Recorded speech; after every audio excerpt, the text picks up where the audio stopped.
guests of the Senate that we will acknowledge. Officials from the Polytechnic University of the Philippines, headed by Dr. Manuel Muhi, the University President, as well as Professor Alberto Guillo, the Executive Vice President. Visitors from Tarlac City, headed by Punong Barangay Joseph Turla and the barangay officials of San Pascual. Tarlac City, headed by Punong Barangay Benji Iglesia. Guests of Senator J.V. Ejercito, the Philippine Legislators Committee on Population Development, headed by Ms. Aurora Kilala, Jesusa Lugto, and Isabel Agregado, as well as Danica Magtubo of the Women's Global Network. Guests of Senate President Escudero, officials of the Sorsogon First Electric Cooperative, headed by the General Manager Edwin Garcia and Isableo Barabicho, Director of Matnog District, as well as the officials of Bulan District and Irusen District, Santa Magdalena, headed by Ana De Lovino, Paz Dominguez of Bulusan, and Angel Ayala, Director of Casiguran District. Guests of this representation, Mayor Jestler Kimbo of Labasan, Zamboanga del Norte, Mayor Ronald Lara of Banganga, Davao Oriental, board members of Davao Oriental, headed by Michelle Malanyaon and Honorable Nenette Palmera, and Mayor Tito Mayo of Cuartero, Province of Capiz. Guests of Senator Nancy Binay, the incoming guest of Senator Nancy Binay, senior citizens from Valenzuela, Makati City, as well as senior citizens from Olympia, Makati City.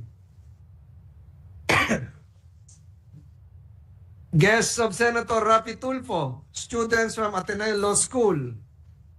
Guests of Senator Grace Po from Mindanao State University, Maguindanao Campus, Chancellor Bay Hejira Limbona, Vice Chancellor Raquel Santiago Arenas, Vice Chancellor Arceli Naraga, Professor Grant Lu, Professor Dato Makalandog, Rogelio Javier, and Jeremy Canlas. Guests of Senator Alan Peter Cayetano, Mayor Jane Yap, and former Mayor Baba Yap of Tagbilaran, Bohol. Guests of Senator Lauren Ligarda, officials of Sulu State College, led by President Karisma Ututalam. Guests of Senator Bongo, barangay officials of Labason, Zamboanga del Norte, together with barangay captains together with ABC President Annalisa Josue of Zamboanga del Norte. We welcome them, Mr. President. To the aforementioned guests, welcome to your Senate Majority Leader. Mr. President, I move that we proceed with the reference of business. Any objection? Hearing none, Secretary is directed to comply. Bill on first reading, Senate number 2826, an act enhancing the fiscal regime for the large-scale metallic mining industry, amending for the purpose sections 34B, 130D, 287, and the subjects of Title 6 and Chapter 7 thereof, and creating the new sections 151A, 151B, 151C, 151D, and 287-A, all under RA number 8424, and for other purposes. Senator Ejercito. The Committee on Ways and Means. Resolutions. Proposed Senate Resolution 1196, congratulating and commending the Philippine delegation to the 2024 Summer Paralympics in Paris, France. Senator Lapid. The Committee on Rules. 1197, congratulating and commending Daniel Quezon for securing the title of Grandmaster at 20 years old at the 45th International Chess Federation Chess Olympiad, held at Box Sports Hall in Budapest, Hungary on September 15, 2024. Senator Lapid. To the Committee on Rules. 1198, congratulating and commending Rubilen Bingkay Amit as the first Filipina to win gold in the 2024 Mass World Pool Billiard Association Women's World 9-Ball Championship held in Hamilton, New Zealand, Senator Lapid. To the Committee on Rules. 1199, resolution establishing the Liwanag Tubig Assistance Welfare Litaw Program to low-income households in times of calamities and other natural disasters, Senator Tolentino. To the Committees on Social Justice, Welfare and Rural Development, and Finance. Additional reference of business messages from the House. Letter from the House informing the Senate that on 21 August 2024, it passed the following House bills in which it requests the concurrence of the Senate. House number 10726, changing the name of Eastern Bontoc National Agricultural and Vocational High School in Lingoy, Barlig Mountain Province to Barlig National Agricultural and Vocational High School. To the Committee on Basic Education. 10729, separating the Pasay City North High School, Tramo Campus in Barangay 57, Tramo, Pasay City, from the Pasay City North High School, converting it into an independent national high school to be known as the Pasay City National High School, appropriating funds To therefore. the Committees on Basic Education and Finance. 10270, institutionalizing the career progression system for public school teachers and appropriating funds therefore. To the Committees on Civil Service, Government Reorganization and Professional Regulation, Basic Education, and Finance. 10522, declaring October of every year as a National Esports Month. To the Committees on Youth and Sports. 10524, modifying the grounds for substitution of candidates, amending for the purpose Section 77 of BP 881, otherwise known as the Omnibus Election Code of the Philippines. To the Committee on Electoral Reforms and People's Participation. House number 10691, prohibiting and penalizing the unauthorized practice of law and other related acts. To the Committee on Justice and Human Rights. 10699, providing for cheaper and more accessible internet for all. To the Committees on Public Services and Science and Technology. House number 10723, exempting incentives, rewards, bonuses, and other forms of emoluments received by national athletes and coaches from taxes, amending for the purpose RA 10699, the National Athletes and Coaches Benefits and Incentives Act. To the Committees on Sports and Ways and Means. Letter from the House informing the Senate that on 21 August 2024, it designated Representatives Balmayor Jr., Alvarez, Salceda, Mercado Revilla, and Daza as conferees of the Bicameral Conference Committee on the disagreeing provisions of House number 9662 and Senate number 2450, establishing a framework for blue economy. To the Committee on Rules. Letter from the House informing the Senate that on 27 August 2024, it designated Representatives Arenas, Tupas, Rodriguez, Gonzales II, Tanwatco III, Acheron, and Libanan as conferees to the Conference Committee on the disagreeing provisions of House number 9034 and Senate number 2665, authorizing the President of the Philippines to establish archipelagic sea lanes in Philippine archipelagic waters. To the Archives. Letter from the House dated 15 August 2024, transmitting to the Senate a copy of Resolution number 229, resolution informing the Senate that the quorum being present, the House of Representatives has entered upon the exercise of its functions, which was adopted by the House on 22 July 2024. To the Archives. Letter from the House informing the Senate that on 21 August 2024, it adopted Senate number 2780 as an amendment to House number 10722, an act granting juridical personality and legal capacity to the Board of the Fund for responding to loss and damage due to climate change. To the Archives. Letter from the House informing the Senate that on 21 August 2024, it concurred with the Senate amendments to the following House bills. House number 8484, upgrading the Bangi District Hospital in the Municipality of Bangi, Province of Ilocos Norte, into a Level 2 District Hospital, appropriating funds therefore. And House number 8491, converting the Dr. Catalino Gallego Nava Provincial Hospital in Jordan, Province of Guimaras, into a Level 2 hospital and appropriating funds therefore. To the Archives. Letter from the House informing the Senate that on 27 August 2024, it ratified the Conference Committee reports on the disagreeing votes of House number 6580 and House number 8254, creating additional branches of the RTC in the 4th Judicial Region to be stationed in the Musartas, Rosario, San Juan, Batangas, and appropriating funds therefore. To the Archives. Majority Leader. President, I move for a 1-minute suspension to restore silence in the chamber. Prior to suspending session for 1 minute, Chair would like to once again remind our guests in the gallery to kindly settle down. Session is suspended.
Thank you, Majority Leader.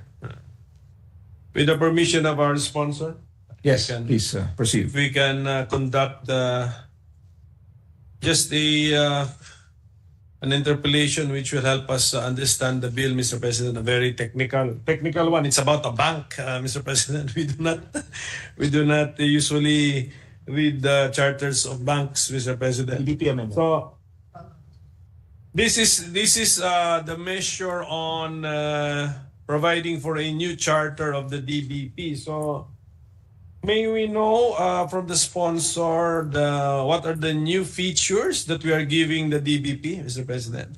Well, first, increased capitalization. As of now, the authorized capital is 35 billion, and we want to increase it. We propose to increase it to 300 billion.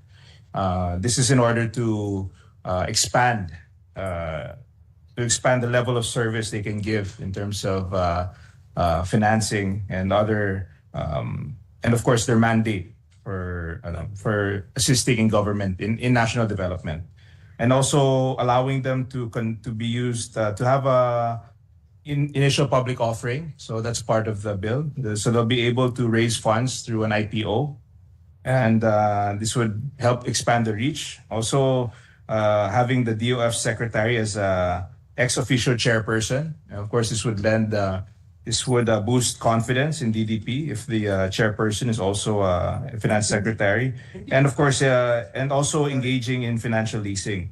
This will give them additional flexibility to assist local governments, perhaps in the acquisition of properties that might assist them in their mandate of serving the public. What's that last one, Mr. President? Engagement in financial leasing. In financial leasing? Basically allowing, let's say, a local government, if I can be allowed to expand on that, basically allowing, let's say, a local government who wants to finance a building for one of their, they can enter into a lease to own agreement with DBP. So by doing so, they're able to free up more funds for their servicing their other sectors. By financing the purchase of infrastructures under a lease to own. So we need to amend the DBP charter for yes, to allow them to yes. Why cannot the DBP engage in lease financing, Mr. President? It's not included in their charter. It's as of now it's not specifically included in their charter. It's not. It's prohibited. Is it prohibited? It's prohibited right now. Yeah. It's not in their charter now. It is not allowed. It's a good move to explicitly give this power to the DBP.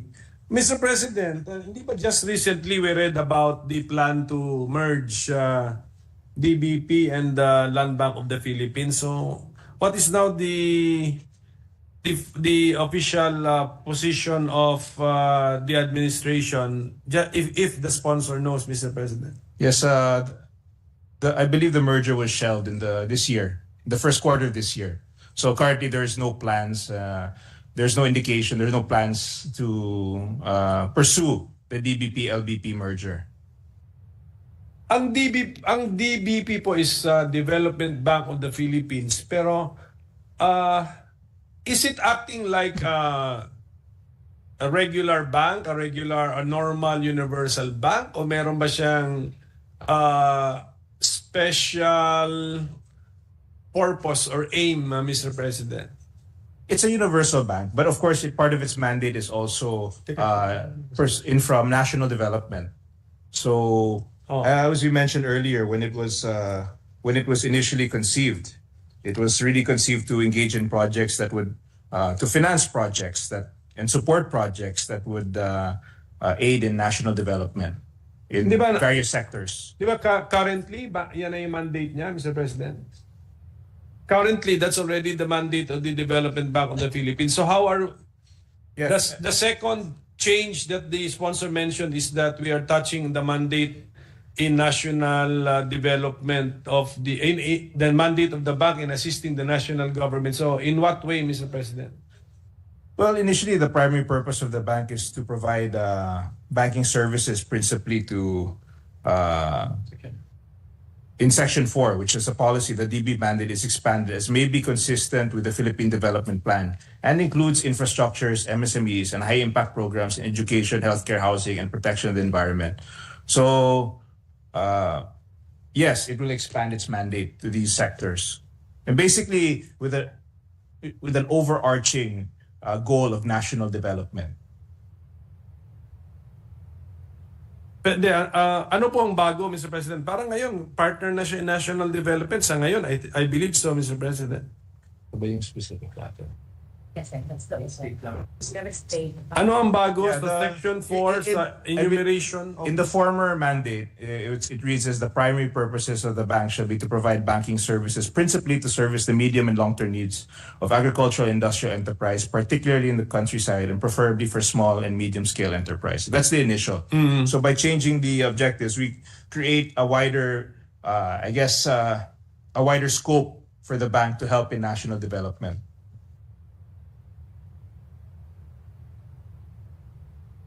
Pero doon po ba sa doon po ba sa existing mandate ng DBP, it has already made an impact, Mr. President? Yes, it has made an impact, but there's that's why that's expressly why we need to update and create these amendments for the land bank. If you compare, I believe the land bank right now is authorized capital of 800 billion. 800 billion pesos, whereas the DBP is only authorized of 35. So in order for it to engage in a larger scale of financing activities, it's paramount that they increase the authorized capitalization, and they can also access the capital markets by engaging in an IPO. So this would allow them to have more funds that they can lend out to local governments or to other agencies that have national development goals. Ano ito? Ito yung bill? Ito yung loan nila. Ito yung charter nila ngayon, guys. Binagot nila.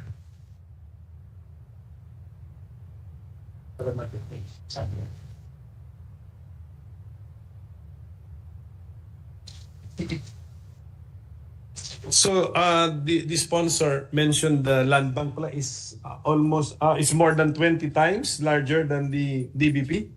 The authorized capital of In land authorized is capital. much larger than DBP. So right now, the authorized capital stock of DBP is 35 billion. And who has subscribed to this authorized capital stock of DBP? Only the national government is subscribed. Fully paid na po. Is it paid off? Fully paid off? 22 of 35 of paid. Hindi, for land bank. The paid up of land bank, we have to get back to you on that. Authorized capital stock. For DBP, it's 32 of the 35 for DBP. But for land bank, we can get the information later. Parang paid ang 32.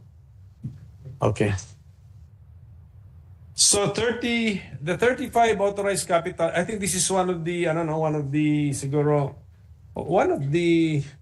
major ideas or points to be pursued by the bill, the increase in the authorized capital stock, which should be made by law. Pero parang I encountered a section here where we are delegating that power to, when this law is enacted, if the bank wants to increase its capitalization, it need no longer go to Congress, because this will be delegated to what?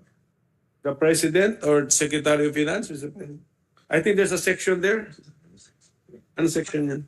Yes, there is a section on that, and that's also to expedite the process for if there's a need to increase. It doesn't have to go through legislation. The legislative process is quite a long process, tedious process.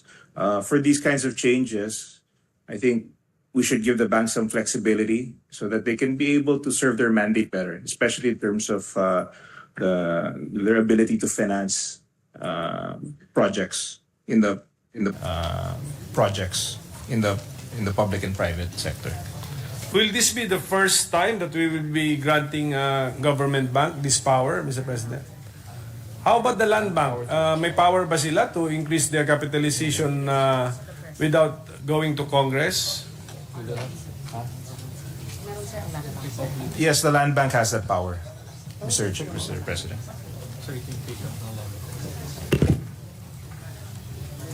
So may power sila. Kaya ba umabot na sa 800 billion, Mr. President, ang capitalization, ang authorized capitalization? Authorized capital, their paid up is about 163 and 787,711,000. That's land bank. That is the paid up capital of land bank. Yes.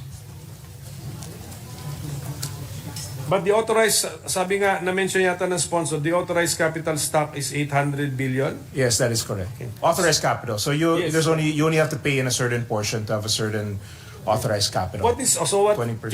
just to help us, or to help me, Mr. President.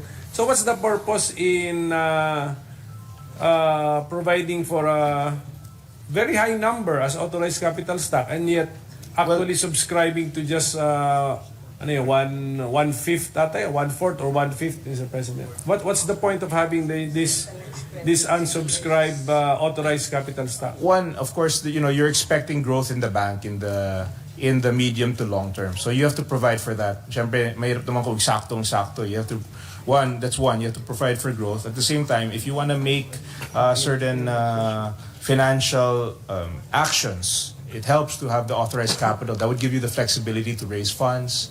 It's an asset. Yes, I mean it's basically in the future. At least they have the flexibility to increase their capital. They have the ability, because if it's closed now, they won't be able to infuse if it's too low. Yeah. So it's part of it is looking forward. Part of it is also to allow them flexibility in terms of fundraising and other financial plays they might want to do in the future, so they can. So in short, it's an asset, Mr. President.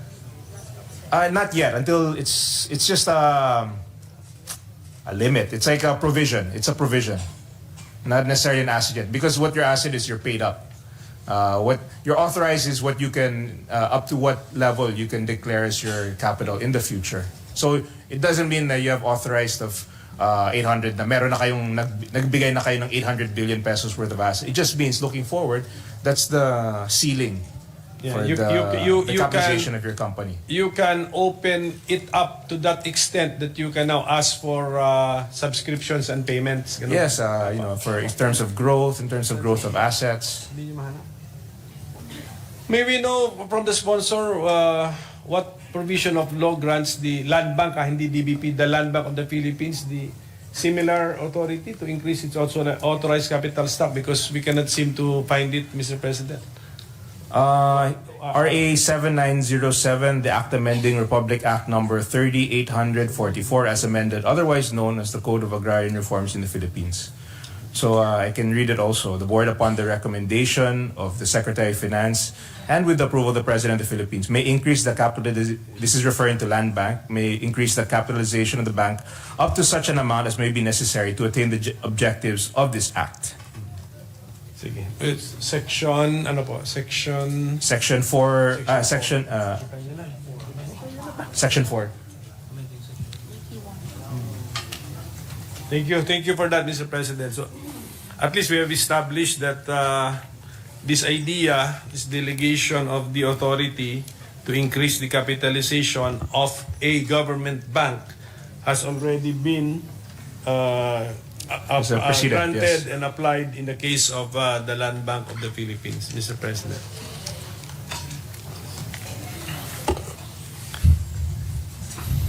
So, Mr. President,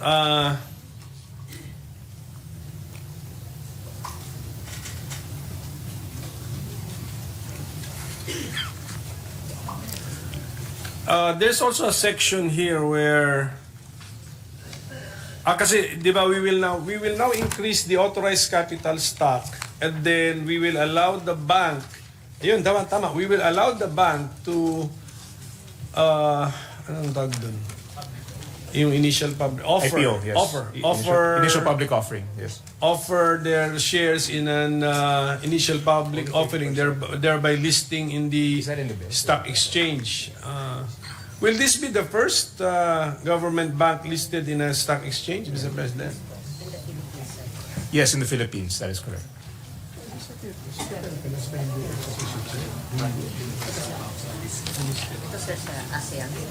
So, we will list in the stock exchange, and then since the owner of all the outstanding shares is the national government, it will now be the national government offering its shares in the stock exchange? Is that what's going to happen? It will be the bank offering its shares to the general public with a limit of 30%. So control of the bank will remain with the national government. It will be the bank, Mr. President? Yes. What shares? Saan galing yan, Mr. President? Yeah. Yeah. It will be the unissued shares of, most likely it will be the unissued shares of the bank that will be offered. Although government owns 100%. Mas alam ni sponsor ito, Mr. President, yung mga listings sa stock exchange. So, Yes. how do private corporations do it ba? When they list in the stock exchange, don't they offer for sale in the stock exchange the already issued shares, Mr. President? So these are the shares of the corporation, but the stockholders now are the ones trading, Mr. President. There's when you do an IPO, there's what they call the primary and secondary offering. The primary being the primary offering going where the proceeds go straight to the company. Secondary offering goes straight to the shareholders. So I think depending on the appetite of the whoever's depending on the appetite of the institute or the corporation, those are there are many different variants to the IPO. So it really depends on what the goals are of the, is it the goal is to raise funding for national government, or is it to increase the capital of the bank? So I guess it really depends on what the board decides is their strategy and what for purpose. I can only speculate in the future as to what that might be, but in this bill, it gives them the ability to raise funds through an initial public offering.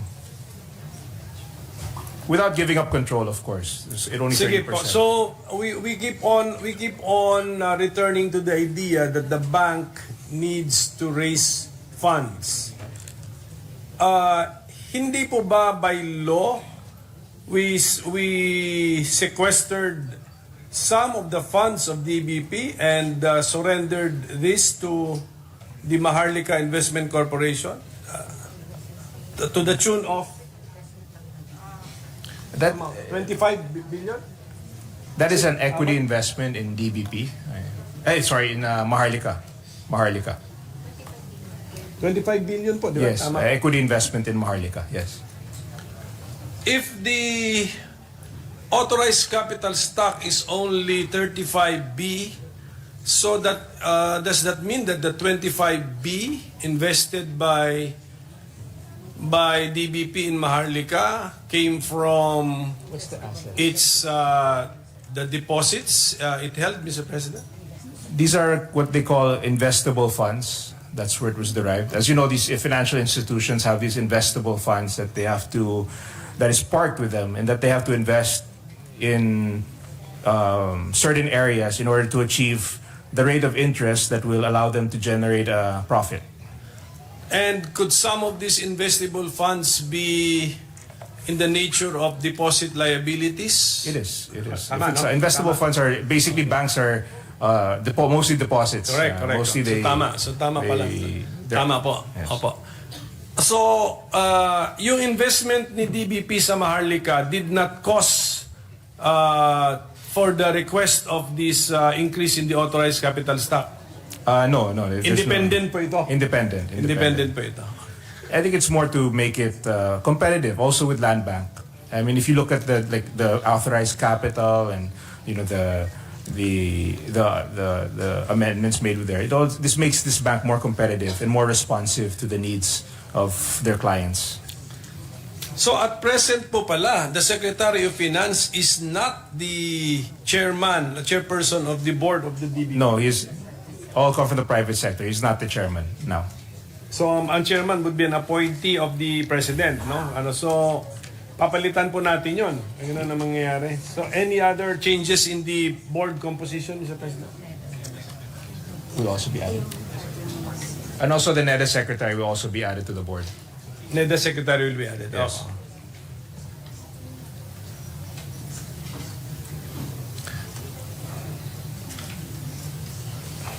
But the president of the bank, I believe, will be elected by the members of the board of the bank. Is that in our measure, Mr. President? Tama ba yun? Yes, appointed as director but voted by the board. So the board will choose from among their members who will be president of the bank. Ganun po ang mangyari. Yes, that is correct.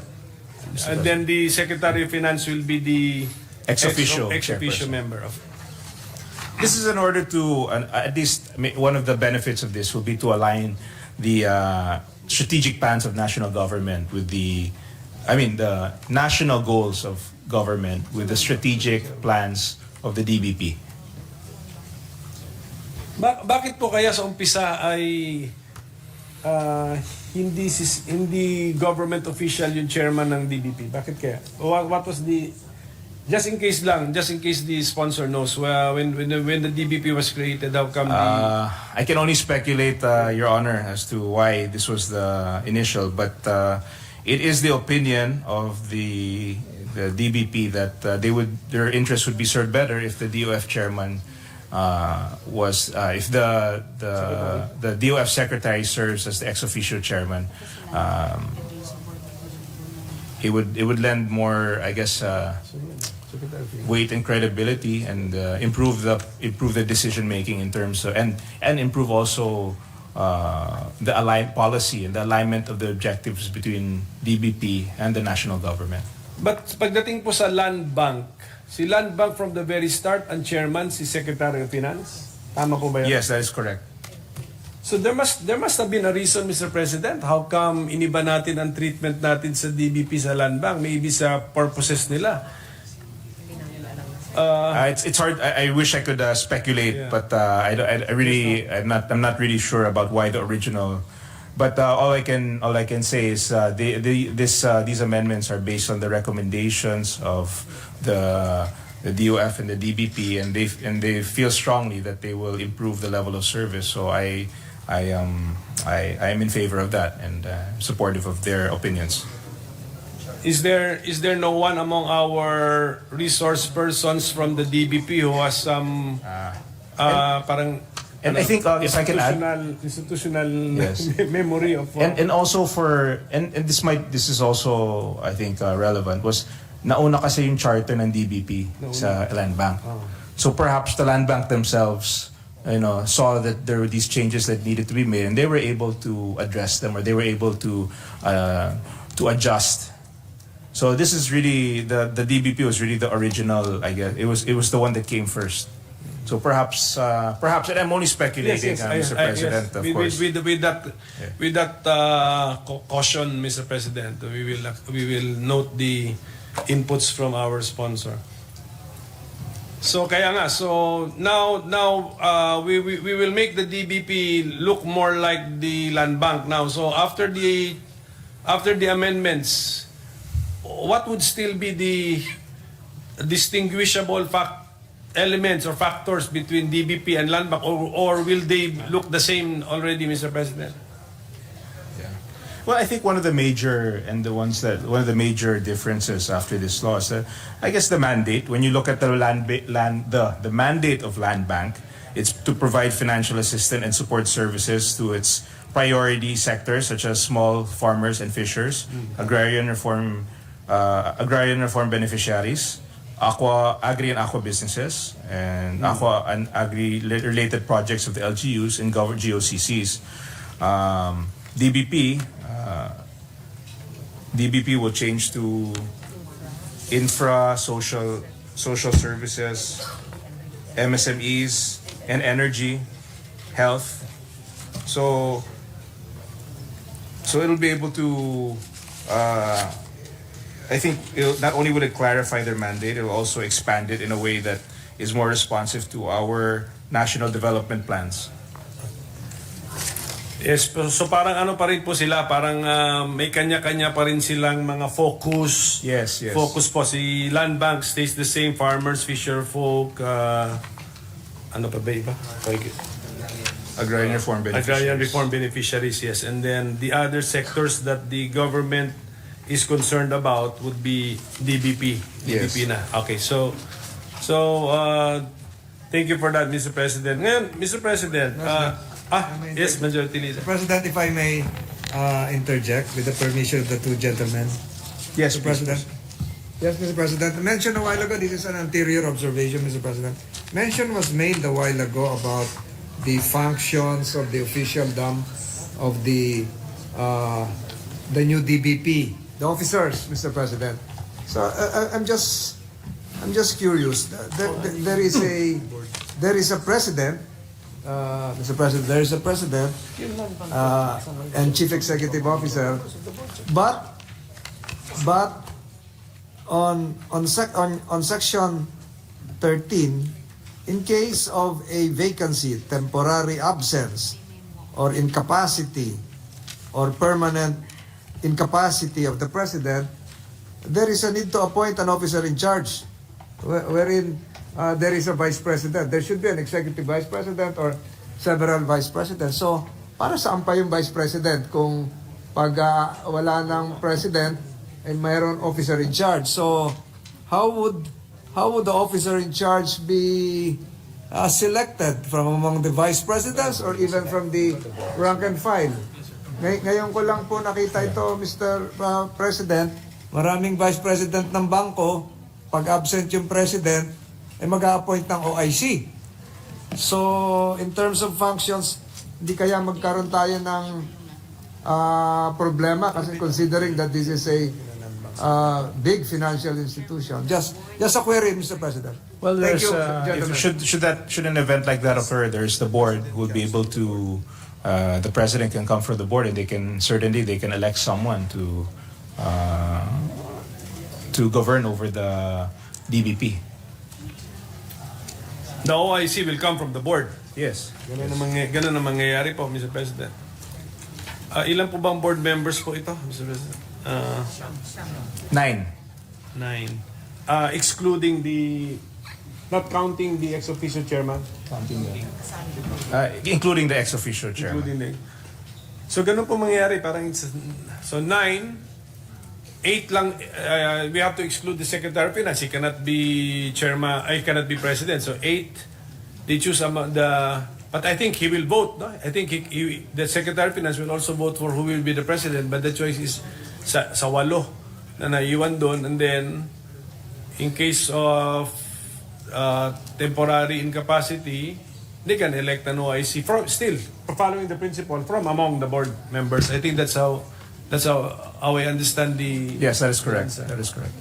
So the Vice President will never.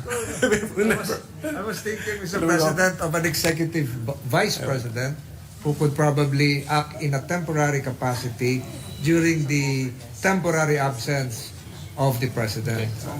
For instance, Well, that's something we could consider as an amendment if you feel strongly about it. Thank you, Mr. President.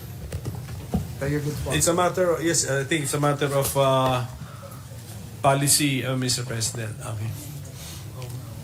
The president and the CEO of the bank may be removed for cause by the board.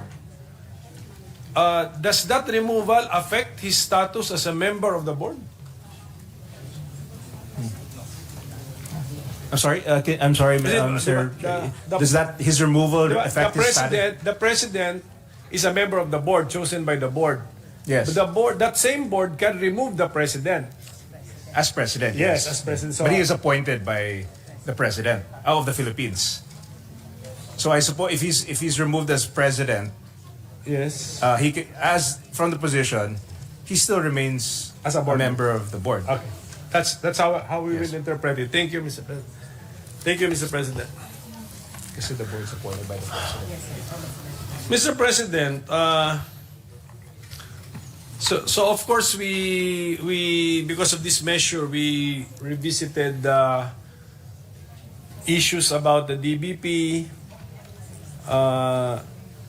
and we have encountered the reports of some significant loans that they have written off, Mr. President. Number one, totoo ba ito? Are there significant loans that DBP has written off from its books, Mr. President? Perhaps you could expand. There doesn't. I don't know of any significant write-offs. But we'll continue to check. But as of now, I'm not. They're not. Can the not aware of any. DBP resource persons volunteer information on loans that they have written off, Mr. President, from their books? Of course, we can provide that kind of information. In fact, we can send it now. But Then, right now, Mr. President? yes. And then not in writing, but we have to talk about this, Mr. President. So, kasi ang subscriber ng shares ng DBP, national government, therefore people's money. So, DBP is people's bank. Nagpapautang ng milyon o bilyon. Tapos, merong mga board decision na ira-write off yung utang. So, hindi na babayaran si bank. So, ang hindi binabayaran yung taong bayan. So, may we know if nangyari na ito, Yes. kanino nangyari ito, at bakit nangyari ito, Mr. President? It's been according to the DBP. The last write-off has been a long time ago. We'll get the exact details, but not recently. And I think it's also important to note that, of course, in the course of the banking, a bank is it's an institution that is it's a risk management institution where, of course, there are some you try your best to minimize the level of defaults, of course, and you have mechanisms to minimize that by getting collateral, by getting by securing the loans through hard assets. But in the end, I think there's really no 100%. I mean, in the banking industry, you try to achieve 100%. You don't always achieve 100%, and that's part of the course of business. But I think based on my talks with the DBP, of recent memory, there has not been, or of recent history, there has not been a major write-off in the bank. So, Yes. as of now. And of course, when they render the report or give us the report, they can state the year and then under whose leadership, kasi hindi naman sa current leadership yan. I mean, klarong-klaro po yun. But I think the current leadership, since this is still the People's Bank, if asked, should tell the people, ito yung nangyari 10 years ago, 15 years ago, billion, write-off, ito po yung umutang, hindi na po siya kailangang magbayad nitong billion na utang, at ano yung binigay na reason nung board na dati, hindi yung present board. But just a general question, Mr. President. Pag re-write off na ng DBP or ng government bank ang isang utang, tama ba ako sa sinabi ko na hindi na babayaran yun nung umutang, Mr. President? When you do such a thing, it's always without prejudice to collection efforts. But in terms of your declaration, in terms of your financial statements, if you don't believe, if you want to be as accurate as possible to the real financial situation. So if the management deems the collection of this a certain receivable as for whatever reason, bankruptcy of the company, or for something happened to the original whoever availed of the loan, then that's if they decide that it's not the chances of a collection, then financially you have to write it off so that your financial statements reflect the financial health of your. That's not without prejudice. You can still collect it, Yes. but to be financially prudent in your reporting. Writing an off is a tool that they use. Yes, and then in the effort to collect, what if they actually collect something, although let's say not the full amount, it will be subsequently reported in the books as what? Yes, it will be income. It will be part of the income of the bank. Income ba yan? Yes. Income. Okay. In accounting terms, maybe they call it extraordinary income. Income. Sige. Yeah. Okay, it will be reflected. So Yes. yan siguro I think that DBP... Can I just add, just for the record, write-offs are also subject to COA audit as an additional safeguard. Just as a additional. COA Not COA approval, but COA audit na lang. Co-audit. Audit. Yeah. Sige po. Is part of the COA audit making sure that there are efforts to collect initiated by the DBP? Yes, there's always. I think every bank has that. That is also part of their ongoing operations. It's always trying to collect. No matter what, there's always tools by which they can collect from their debtors, but from their clients. But of course, it's not always an exact science. But Mr. President, how come nga when we ask for a report from DBP of debt write-offs, bakit hindi po sila makabigay agad? I mean, di ba dapat computerized na po lahat yan, Mr. President? Lalo na walang nangyari recently. I think I'm not sure about the circumstances, but they reassured me, and it should be because these are not difficult. I mean, that should be part of the record. So I don't know specifically what happened, Mr. President, but rest assured that this information can be given soon. Mr. President, kasi merong section 34 which is about the transfer of assets and liabilities of the DBP. Meron ditong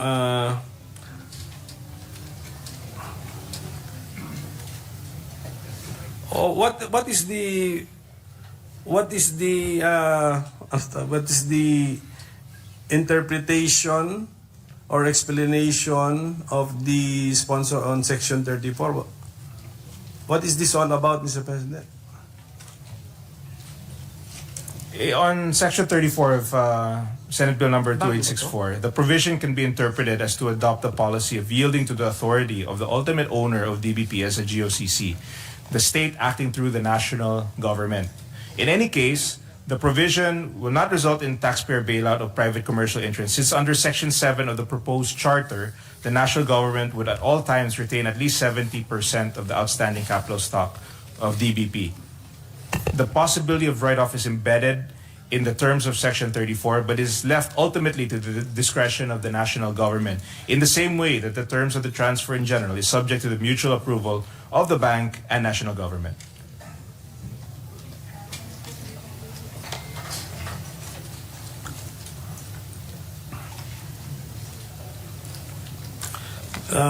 Section 34, Mr. President, I'm sorry to admit, I think I need to read this 20 times to understand this, Mr. President.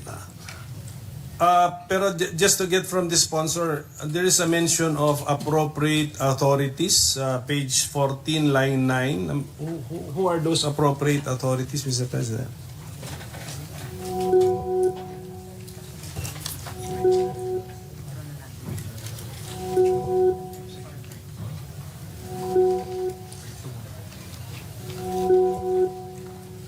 Yes, actually, I spoke to them. I spoke to the DBP about this particular, and it's part of the amendments that we'll be proposing is to remove this from as it is not part of the existing charter of other GFIs such as LBP, Land Bank of the Philippines. So The entire section? So yes, 34 and 35 of the committee report. Yes. What would be our upcoming action on sections 34 and 35? We will delete them? Deletion. We will delete them? So, okay. Sige po, hindi na ako magtatanong sa section na hindi ko naintindihan kung i-delete din po natin. Opo. So, Mr. President, ang authorized, so magli-listing din tayo sa stock exchange. So, at all times, national government will own 70% of the total outstanding capital stock. So ano yung sabihin? 30% lang po yung iti-trade sa ano? Basically, when they do an offering, they can only sell a stake of 30% at most. There's a ceiling in a supermajority of the ownership. So there will now be private individuals or even private corporations which will be stockholders or co-owners of DBP. Yes, that is correct. Up to the extent of owners of DBP. Yes, that is correct. Up to the extent of a ceiling of 30%. Yes, that is correct.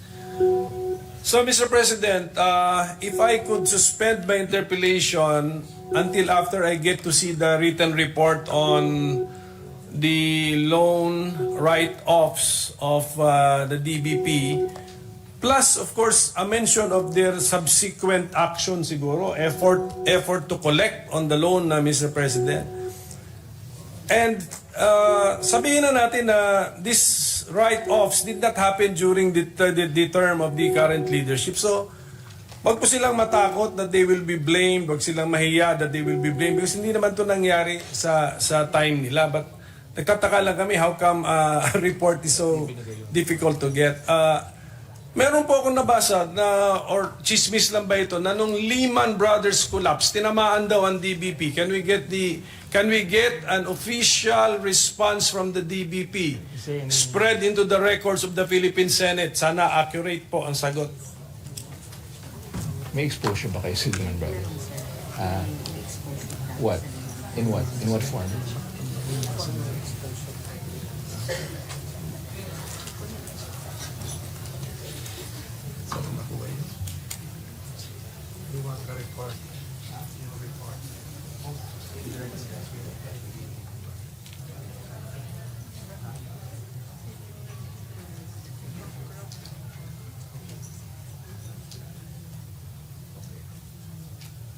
What year was that?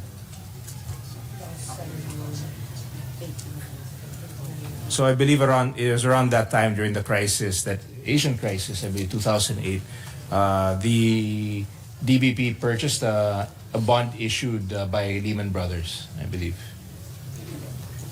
I'm not, but there was exposure. You bought it 2008 or sorry, my mistake. I said 2008. They bought it earlier. And as you know, in 2008, as we all know, in 2008, that's when the financial crisis hit. But yes, there was exposure to a bond issued by Lehman Brothers, and it was purchased before the crisis of 2008.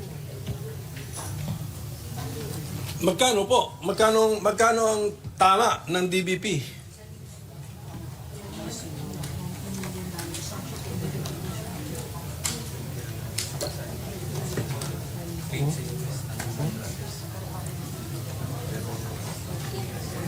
Sa kayo mababasa.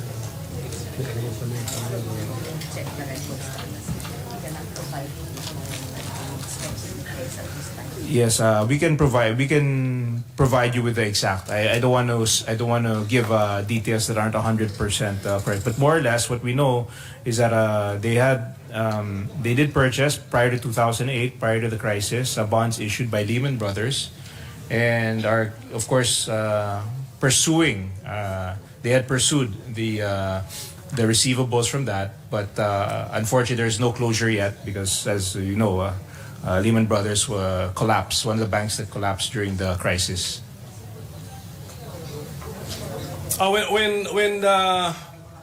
When the DBP bought bonds, parang nagpautang din sila, no? The issuer of the bond is the debtor, di ba? Tama? Nagpautang yun, di ba? Parang pautang din po yun.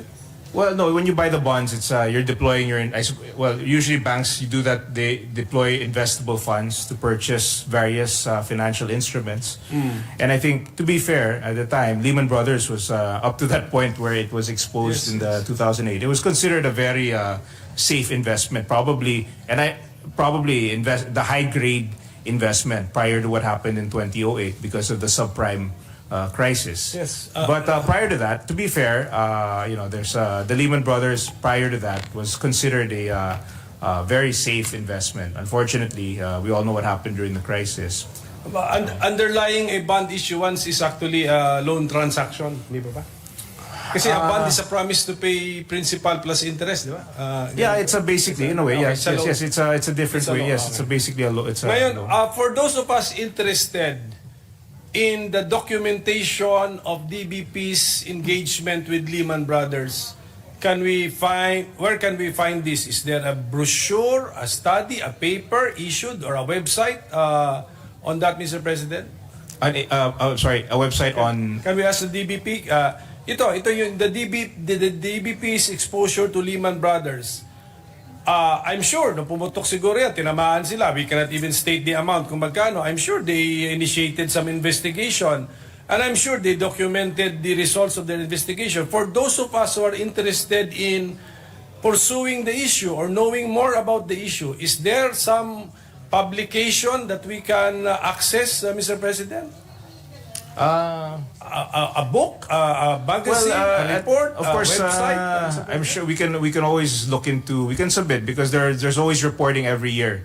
Banks are required to do these reporting every year, so I'm sure we can look at the archives and find it. And if I knew in advance, I would have prepared. They confirm Yes. it that They can there find is- it. They can find it. So hopefully we can if we can get it in advance so that we can ask them to retrieve these files because that was 16 years ago. Yes. So you know. So, it's, kaya nga, Mr. President, and then we are, syempre, and they were, siguro at that time, their authorized capital stock was 35 billion. Yeah. Pa rin. But now, we want them 300 billion. And then we give them authority to even increase their authorized capital stock on their own. May mga ganitong pangyayari na we need to understand before we approve everything, Mr. President. Yun lang yung concern ko, Mr. President. I just need to understand, but I don't know if that is shared by our colleagues. I think Mr. to be President. fair, during when we do when we do our actuarial analysis of our investments, it's always prudent to have a wide range of investments in various, perhaps even internationally, locally. This is just part of the prudent risk management. So it's nothing. There's nothing irregular about investing in international institutions. This is also to spread the risk. This is also for the benefit of the depositors, and also. To be fair, and also it was the financial crisis happened in 2008. The time that they invested in these bonds, I'm not sure, but it it was even way before that. So it could have been that it's been I'm just speculating, but it could be that they've been investing in these instruments for a much longer time and they've been benefiting from them for a long time. But as in, you always have when it comes to risk management, there are always these occurrences that might happen that you cannot anticipate. So it's all part of the risk management strategy of the bank. It's hard. You wouldn't say that it's deliberate, but the reality is that is precisely why it could happen locally. There could have been some issue that happens locally. It just so happened that it happened internationally. Not to say that they didn't invest prudently. It's just that that's part of. That's precisely why you have a wide range of investments. So should something happen like that there's some sort of crisis or something, at least your risk is spread out. So I mean, just to be fair to the bank. But for those of us interested, meron po ba public? But yes, we can provide the information. It's just last question na lang siguro, Miss, for this particular time. May we know what lessons DBP learned from their hit from the Lehman collapse, Mr. President? I think it's the same lesson that we all learned. The issue of subprime was something that very few people up to the last minute were able to anticipate.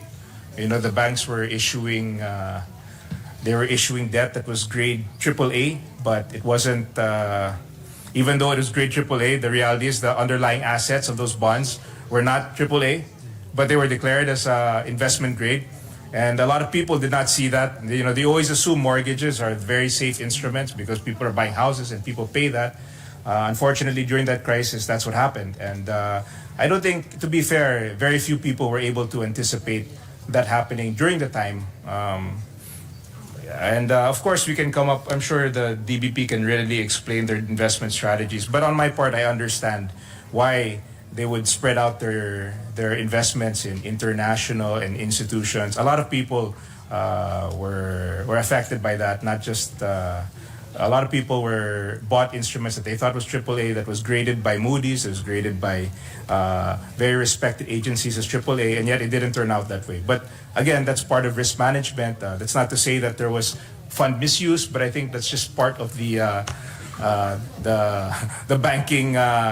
That's the part of the banking industry, that there is risk involved, and sometimes you can't control every aspect of your investments. So, yung mga AAA po are given by rating agencies, almost all of them, of course, foreign, non-Filipino. Yes. So, you mean to say our best bankers, our best investors at the DBP merely relied blindly on the ratings given by these foreign rating agencies? Or wala ba tayong ka-effort to say na, oops, teka muna, hindi yan AAA?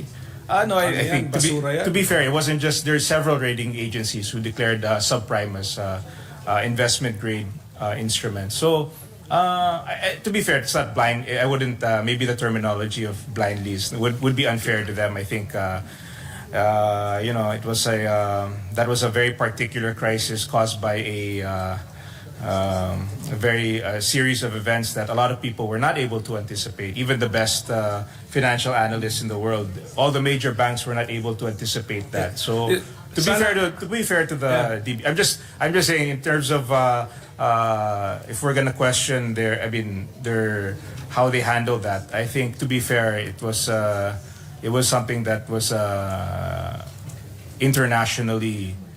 It was a circumstance that was internationally very few people were able to predict. Yes, almost the entire world was fooled by Yes. And to be by fair, these reputable rating agencies, Mr. President. yes, and to be fair, Mr. President, all these we learned. A lot of financial agencies learned. The BSP learned from this crisis, and they've adjusted their risk management policies to reflect what we learned from this crisis. As we do in many financial crises, there's always lessons to be learned. And the BSP has revised their policies with regards to the investment activities of our GFIs. And the risk of such an event occurring again, of course, will be very minimal.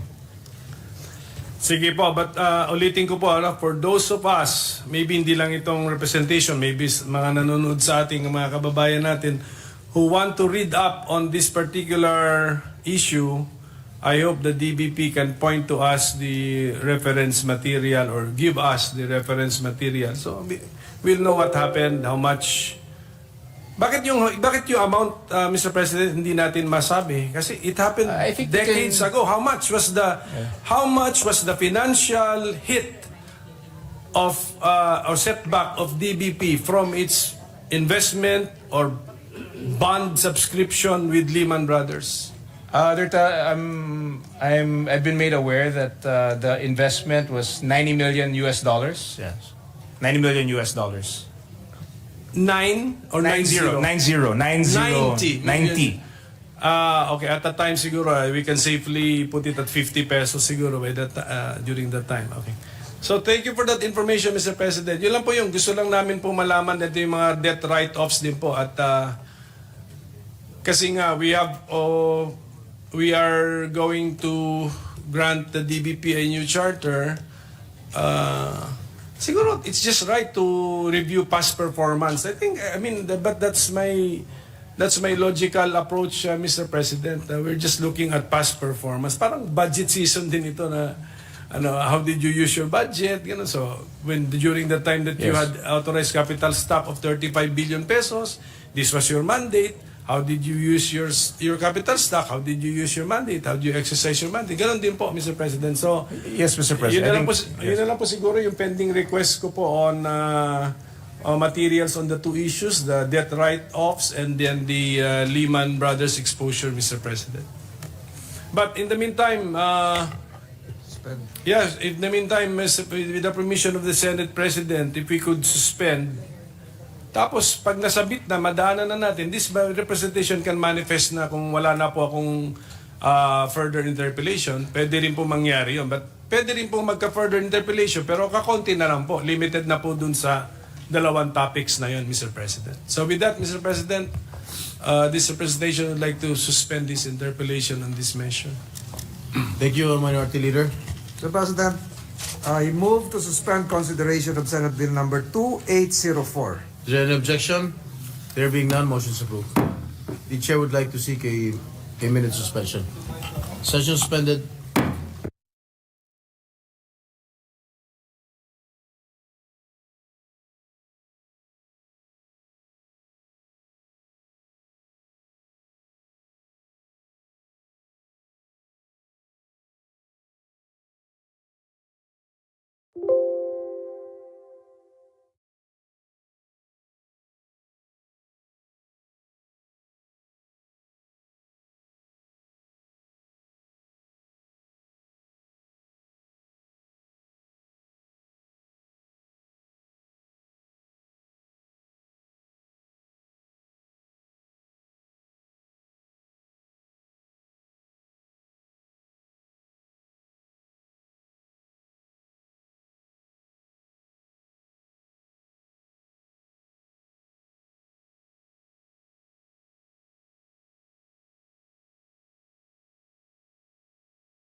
embracing enhancing the fiscal regime for metallic mining industry. I so move, Mr. President. Is there an objection?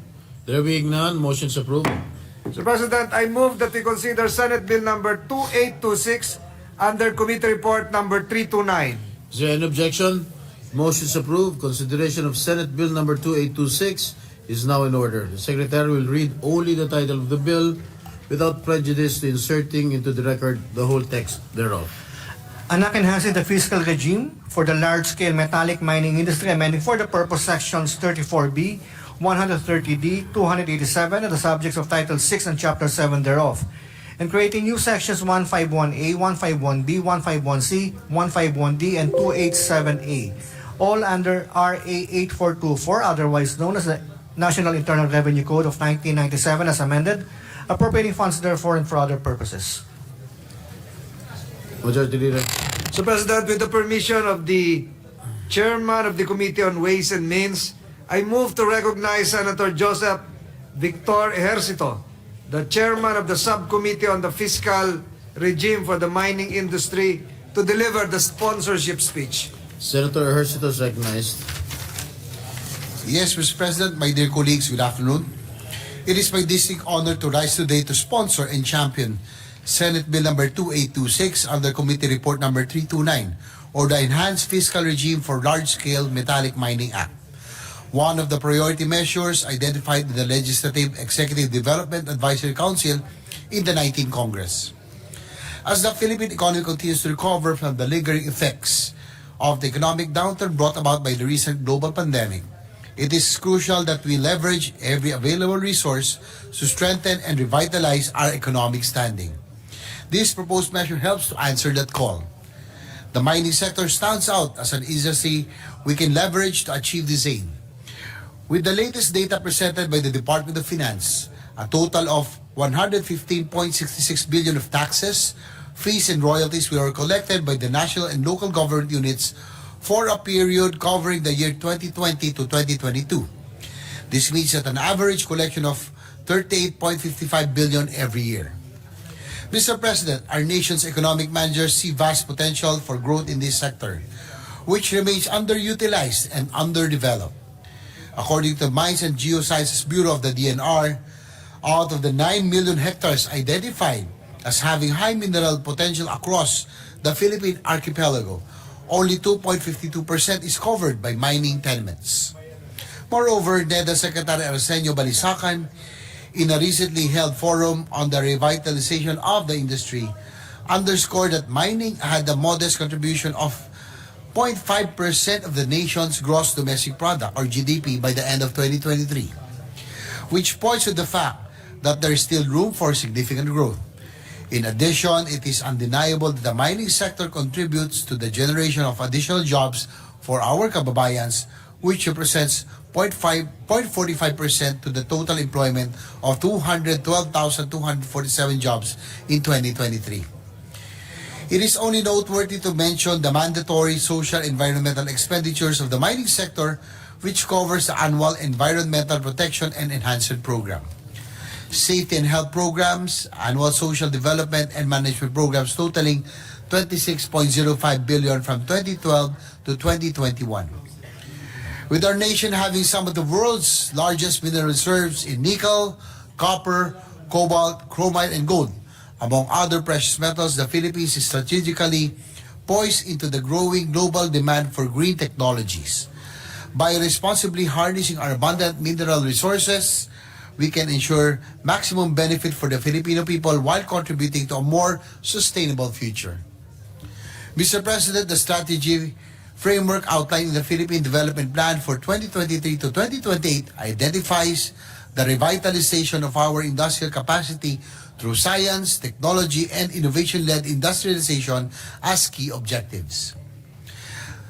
The revitalization seeks to achieve several interconnected outcomes: the creation of higher quality employment opportunities, the expansion of our domestic market and supplier network, the development of robust value chains, and the enhancement of linkages across sectors.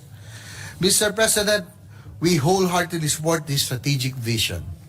The bill before us today serves as a critical building block realizing the objectives of the Philippine Development Plan. This measure seeks to foster an enabling policy environment, especially with an eye towards being more competitive with our regional competitors. By correcting the current mining tax regime that is fraught with complications. This shall enable the state to harness the full potential of our national mineral resources by reforming how the government derives its revenue share from the development and utilization of its resources. This bill proposes a modernized tax regime specifically for large-scale mining activities, those involving exploration, feasibility, development, utilization, and processing under a mineral agreement or financial or technical assistance agreement as defined in Republic Act No. 7942 of the Philippine Mining Act of 1995. The proposed regime is designed to be fairer, simpler, more competitive, and sustainable. This measure empowers the government to levy more revenues and royalties on all mining operations, whether inside or outside mineral reservations. Furthermore, the measure introduces a windfall profits tax based on simplified 5-tier rates ranging from 1% to 10%.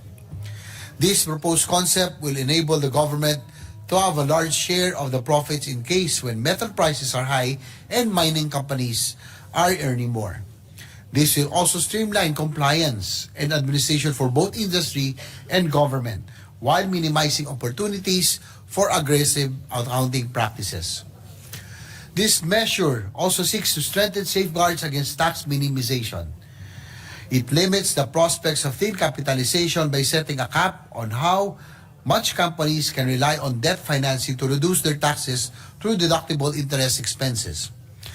Additionally, this bill also seeks to protect against ring fencing by treating each mining operation of a company with multiple projects as a separate taxable entity, preventing them from offsetting profits from one project with losses from another to lower their overall tax bill.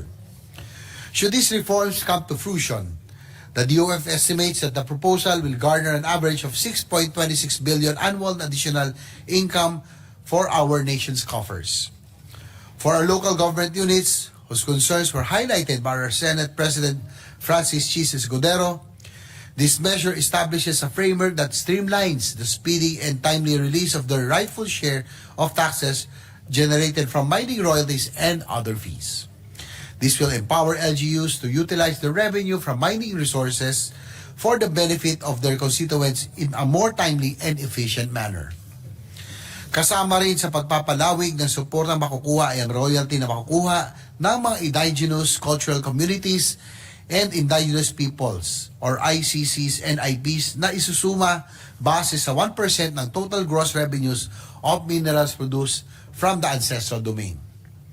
Finally, Mr. President, this bill champions transparency and accountability in the management of our nation's mineral resources by institutionalizing a robust mechanism for public disclosure and scrutiny of extractive industry data. This aligns us with international best practices, ensuring that the wealth generated from our resources is managed openly and responsibly for the benefit of all Filipinos. Ginoong Pangulo, habang kinikilala natin ang potensyal ng industriyang ito na palaguin ang ating ekonomiya, mahalagang balansehin nito sa mga karapatan at interes ng iba pang sektor ng lipunan. Umaasa tayo na sa pamamagitan ng pagpapalakas ng mga alituntunin para sa transparency at accountability, matutulungan natin ang DNR, mga LGU at maging ang civil society na pangalagaan ang ating kalikasan. Mr. President, my dear colleagues, the passage of this bill represents a pivotal moment in our nation's journey towards a more prosperous and sustainable future. While we know that this won't fix everything that needs fixing in the industry, we take heart knowing that by enacting these reforms, we are not only modernizing our mining tax regime, but also laying the foundation for responsible resource management that benefits all Filipinos. This legislation demonstrates our commitment to maximizing the value of our mineral wealth, fostering economic growth, and ensuring that future generations inherit a nation rich in both natural resources and opportunities. Let us seize this moment to create a legacy of responsible stewardship and shared prosperity. I urge my esteemed colleagues to join me in supporting this proposed measure. Maraming salamat po. Thank you, Senator Hercito, Majority Leader. Mr. President, I move that we suspend consideration of Senate Bill number 2826. I so move, Mr. President. Is there an objection? There being none, the motion is approved. Mr. President, on September 9 this year, 2024, the Philippine Senate adopted proposed Senate Resolution number 631, the resolution commending the Masungi Geo Reserve project for being conferred the Inspire Award during the 2022 United Nations Sustainable Development Goals Action Award held in Bonn, Germany. Today, we are honored to be joined here at the plenary by the outstanding team behind the Masungi Geo Reserve project led by Ms. Ann Dumalyang, trustee of the Masungi Geo Reserve Foundation, together with the following representatives from the team and community: Mr. Juan Parian, Mr. Francia Abe, Mr. Willing Rotakio, Mr. Rohel Picol, Aaron Sugitan, and Ms. Ana Reyes.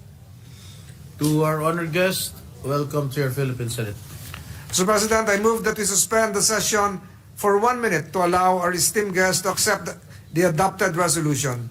Mr. President, I may invite our colleagues to join the Senate President and awardees at the rostrum. Session suspended for a minute.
Let's resume.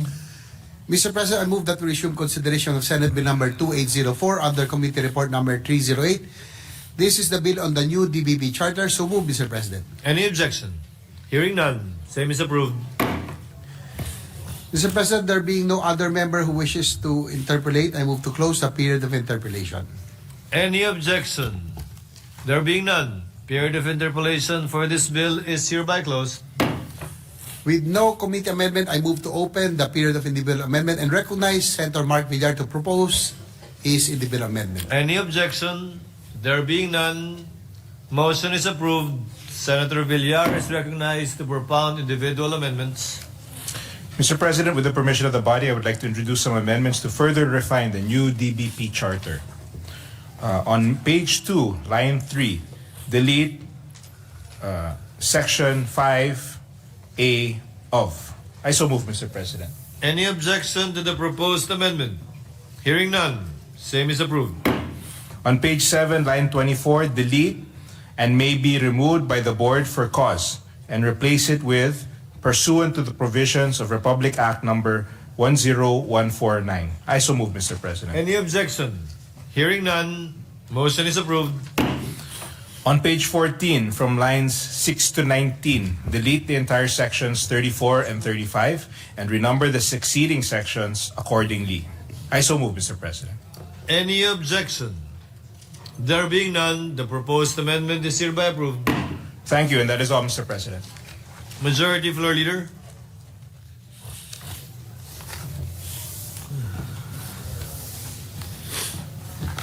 Mr. President, I move to suspend consideration of Senate Bill number 2804. Any objection? There being none, motion is hereby approved. Session is suspended.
Human Settlements and Urban Development, Department of Budget Management, and the Asia Foundation Agap Banta Coalition Civil Society Organization. That's all, Mr. Chair. Mr. President. Duly noted.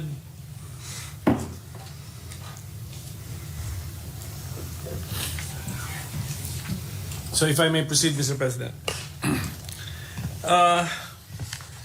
Ang pinag-uusapan natin ngayon ay isang panukala na magpapatayo ng evacuation center sa kada syudad at kada Bayan. munisipyo. Opo. O bayan. So, isuma total po natin. Ilan po ba yun? Ilan po ang cities and Approximately municipalities? mga 1,700 municipalities and cities nationwide, Mr. President. Sige pa. So, yan ang plano natin. Actually, napakaganda ng plano natin, Mr. President. So, it's just a question of the why and then the how much siguro. Siguro umpisa natin, no? Why are we doing this when nasa books ng gobyerno, may assets na yung gobyerno ng mga buildings eh. So, why did we think of still building evacuation centers? Well, Mr. President, the main purpose of this bill is to establish and maintain safe, fully equipped, and fully operational evacuation centers for every city, municipality in our country. And this is to provide immediate and temporary accommodation for individuals displaced from their homes due to various emergencies, including human-induced disasters, calamities, or other environmental and climatic events, Mr. President. Sa libro ng mga assets ng gobyerno, wala pa bang mga existing structures na masasabi nating pwede nang mag-serve sa purpose na ito, contemporary shelters? Meron naman po, Mr. President, katulad po sa, if I will break it down, sa NCR, ano ba yun? Na-complete na. Yes. Magkano ba ito? Magkano?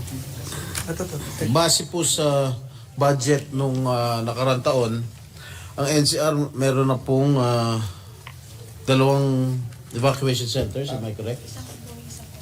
Ano no? 1 ongoing project and 1 completed project. Sa Cordillera Autonomous Region, meron na 4. Region 1, meron pong 2. Region 2, meron 7. Region 3, wala. Okay, ang total po ng mga evacuation centers ay kumpleto na. Kumpleto na po ay 459 nationwide, Mr. President. Out of the 459, Mr. President, 412 evacuation centers have already been completed, and the rest, yung 45, are still ongoing, Mr. President. Sino po ang nagbi-build po nitong 459? DPWH po.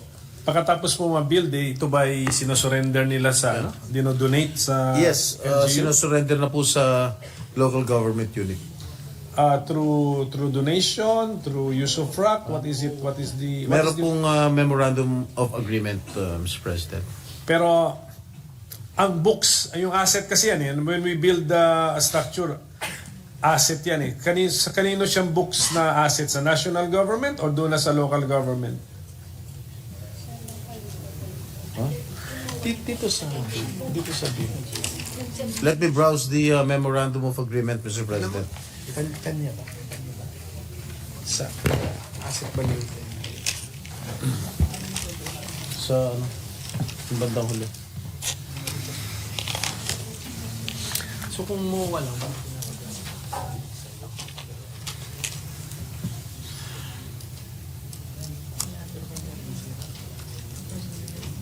Wala.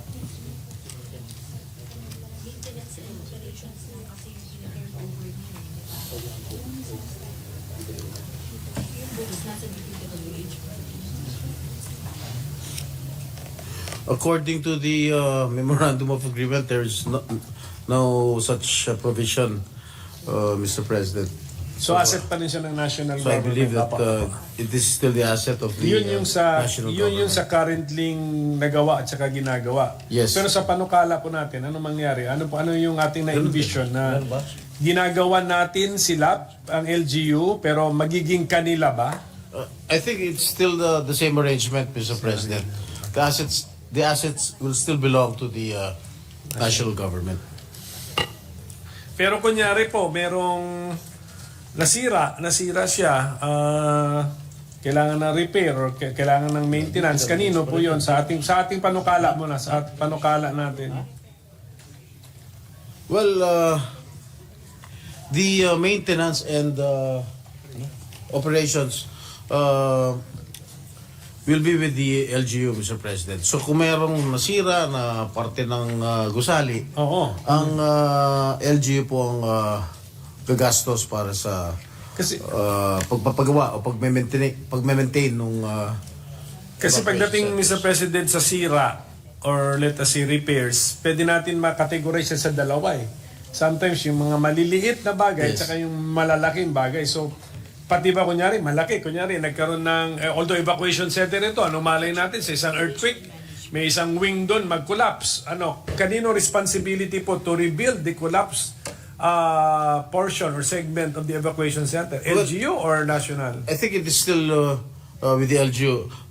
Let me invite your attention, Mr. President, to Section 10 of this bill, which says operation and management. The LGUs concerned shall be primarily responsible for the operation, supervision, and management of evacuation centers established under this Act.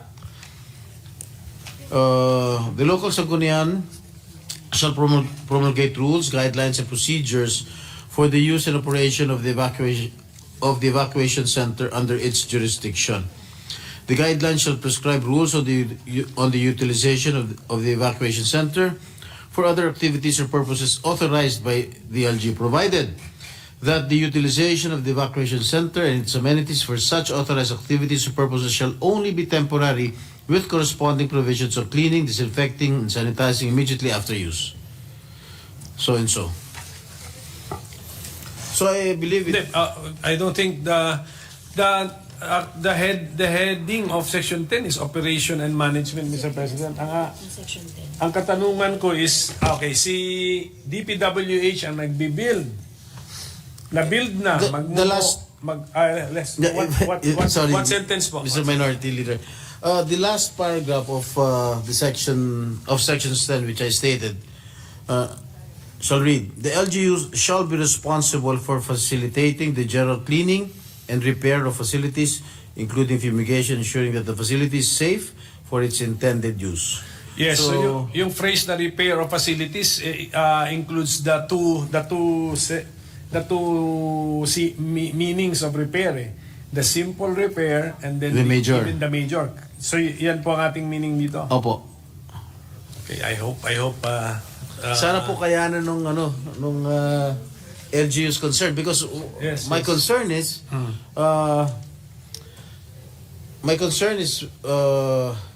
with the 4th, 5th, and 6th class municipalities who have limited funds, no?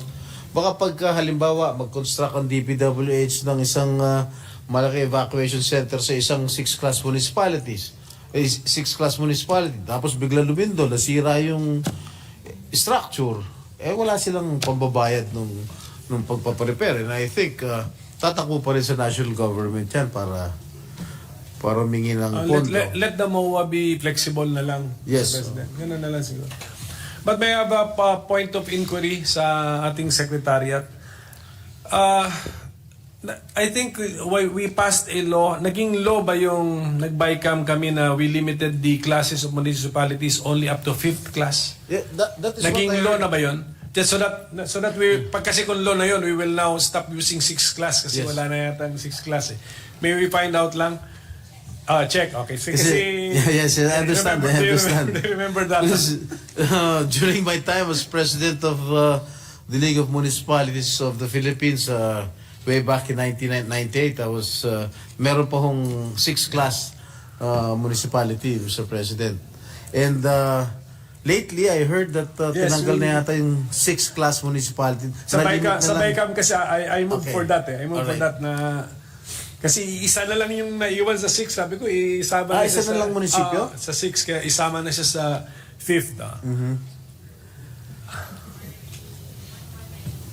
RA 11964. Okay, so yan pa. So hanggang 5th na lang tayo. Hanggang 5th na lang po tayo ang ating classification. So may I know from the gentleman kung magkano yung how did you classify the 4th and 5th? Sa income ba? Sa income? Yes, Correct. income din. Ang income din in-increase nga eh. Yeah. Yung bagong classification kasi halos isa na lang yung naiiwan sa 6, sabi isama na natin. Correct. Isama na siya kasi below na rin naman siya sa threshold. Yes, So ganun pa nangyari. So Mr. President, ang tanong kasi sabi po natin sponsor temporary or transitory ano lang naman to use occupation eh. Yes. So di ba ngayon pwede na yung classrooms? You know, what schools they did, pala, schools. what the DPWH did was to construct a structure within a 3,000 square meter parang tinatawag lang multi-purpose hall na meron pong habang kunwari wala akong kalamidad. Siyempre wala naman nakatira dyan na may evacuees. Pwede mo maglaro ng basketball. Meron silang basketball court na pwede paglaruan ng mga kababayan natin doon. It's also under Republic Act 10821. So Section 5, this is the Children's Emergency Relief and Protection Act sponsored by Senator Pia Cayetano. Ang nakalagay dito, evacuation centers, only in cases where there is no other available place or structure which can be used as a general evacuation center, may a school or child development center be used as an evacuation center. Ayun. Well, ang kinakwento ko po kanina, Mr. President, yung pinakita po sa akin ng mga tiga DPWH when I was briefed with regard to this measure, they have already constructed around 27% of the evacuation centers nationwide. Okay? With ang mga nagdo-donate, yun nga yung mga LGUs ang nag-identify nung venue. So, sa isang evacuation center, meron ng basketball court. Just in case na wala naman nakatirang mga evacuees doon, pwedeng magamit for another purpose. Pero, pag merong kalamidad, halimbawa, may bagyo, sunog, may baha, ang may prioridad, yung mga evacuees. Doon po sila ibabahay.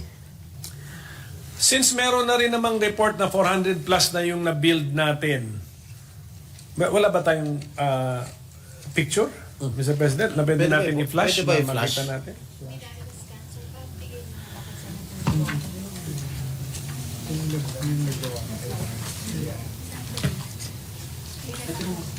So, do we have DPWH resource person? Yes, Mr. President. Did the DPWH come up with a parang standard plan? Yes. Meron po, Mr. Standard? President. Yes. So, okay, if it's standard, so what is the minimum land area needed? Para 3,000, malaman ng Mr. LGUs? President. Ha? Apo. 3,000. 3,000 square meters. If I can show you the... Hindi kaya? Hindi natin kaya? Kasi we want the people to know Yes. para makita nila. Di ba?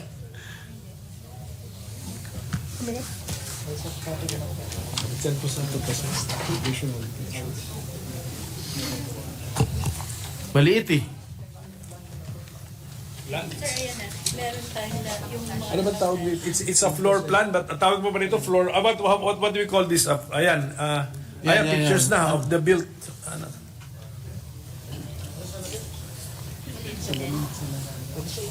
Floor plan na ito. Lumabas nga na hindi pare-pareho, Mr. President. Kaya ako nagtanong kung standard eh. Ito, standard daw ito. Oh.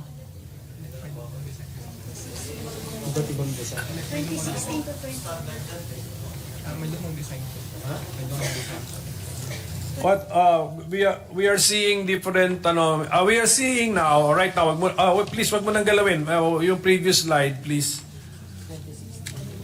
Yan. So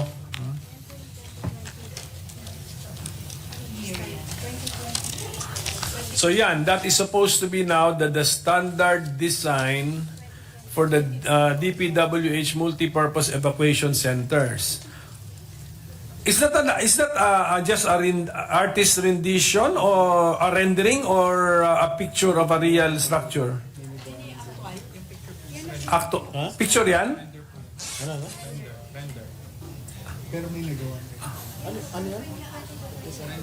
Maybe no, Mr. President. Iba na kasi mundo ngayon, Mr. President eh. Hindi ko na ma-distinguish ang picture or is this a picture of an It's only a actual picture. That is not the actual structure. That is only the actual design, Mr. President. Yes, so okay, so and then kanina may pictures tayo of I think actual buildings na medyo malayo from the so-called standard design. So I hope the DPWH can get its act together, Yes. Mr. President. Yes, na- Mr. President, according to our resource persons, yung mga lumang design, 2020 pa ho yun. Siguro it was designed by a laid-back architect, Mr. President. Sana kung standard. So, Mr. President, nakita ko tong inabot po nating sponsor na NHA DPWH Revised Standard Permanent Evacuation Center / Multipurpose Covered Court showing the ground floor plan and the second or part of the second floor plan. Meron po from our... So, as I understand it, this is mostly open space. Yes, Mr. President. Ano na mangyari? You're So- correct, Mr. President. Okay, so But what I- since... But what I am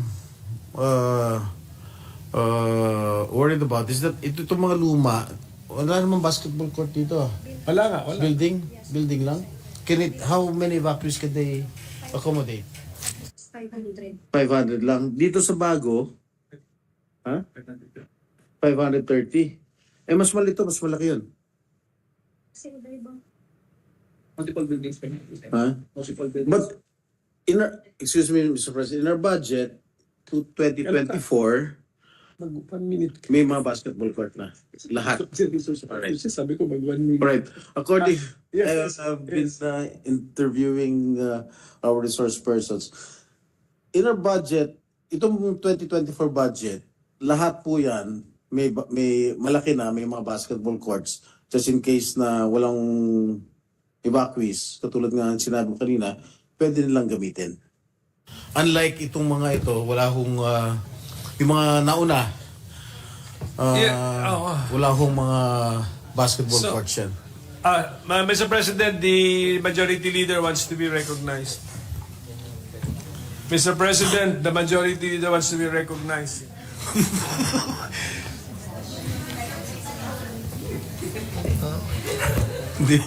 The majority leader is recognized. Mr. President, I just want to butt in to share some of my little experience here.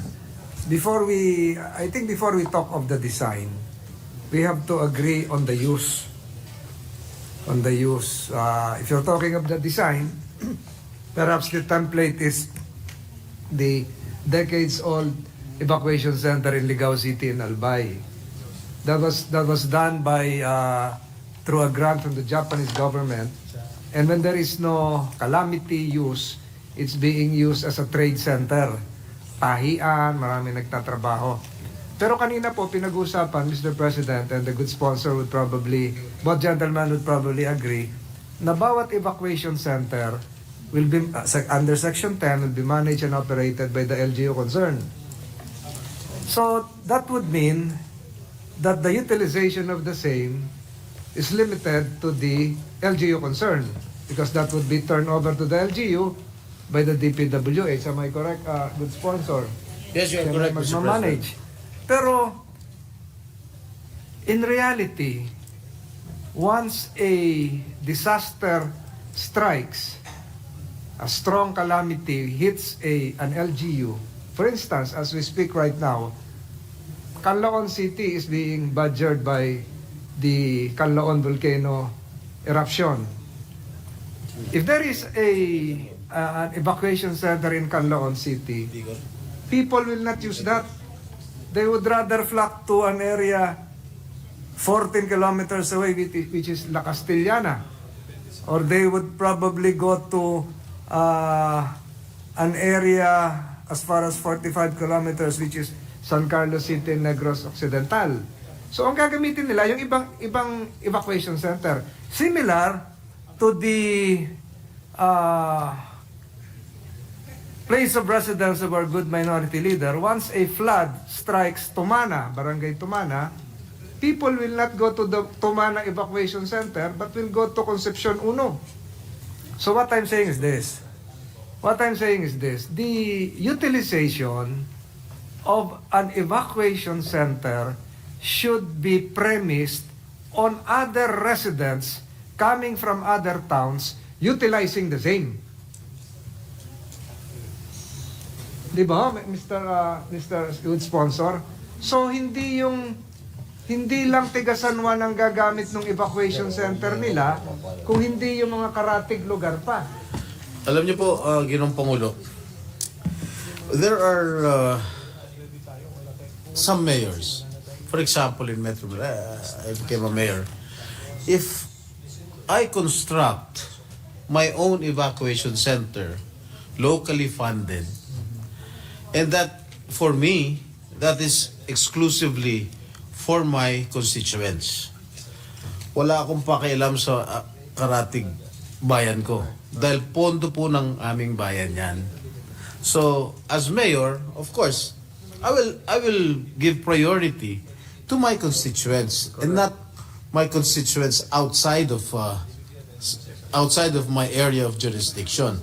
Meron po mga, hindi ko naman sinasabing lahat ng mayors ganun ang thinking. Pero I think majority of them, siyempre pag locally funded, pera ng bayan niya, siyempre hindi nila pagagamit yung, bibigyan nila prioridad yung kanilang mga nasasakupan. Yun lang po yung aking opinion, Ginoong Pangulo. You're correct, I totally agree, Mr. President. Subalit, ang kalamidad po ay hindi lamang nakatuon dun sa isang jurisdiksyon.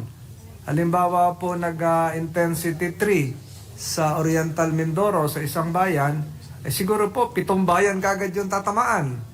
So yung evacuation center mo ay malamang hindi magamit ng sarili mong constituents, yung constituents mo maghahanap nung mas ligtas na lugar.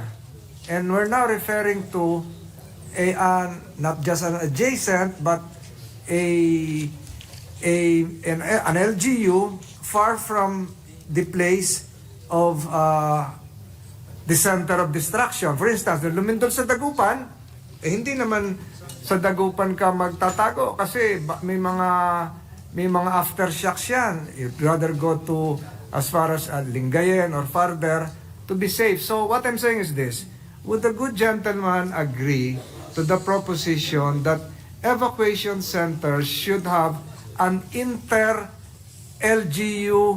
common use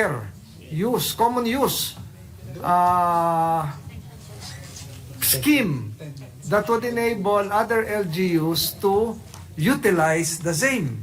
Ang problema lang, tama po yung pinag-usapan sa Section 10, ang nagme-maintain at gumagastos ay yung host LGU. Yung host LGU, ginamit, nilinis, pinondohan, kuryente, tubig, kompleto, pero yung i-host nila coming from other jurisdictions. Would that be a natural occurrence, good sponsor, or? Yes, I agree with the Majority Floor Leader. And if I may invite your attention, on page 7 of this bill, on line 1, it states that the LGUs may enter into memorandum of agreements with other LGUs for the shared use of said evacuation centers as the need arises. LGUs may also enter into contracts that would be beneficial for the evacuation centers, including but not limited to the enhancement of amenities, upgrading of building capacity, among others, Mr. President. So pwede po magkaroon ng sharing as long as meron pong LGUs between the local government units.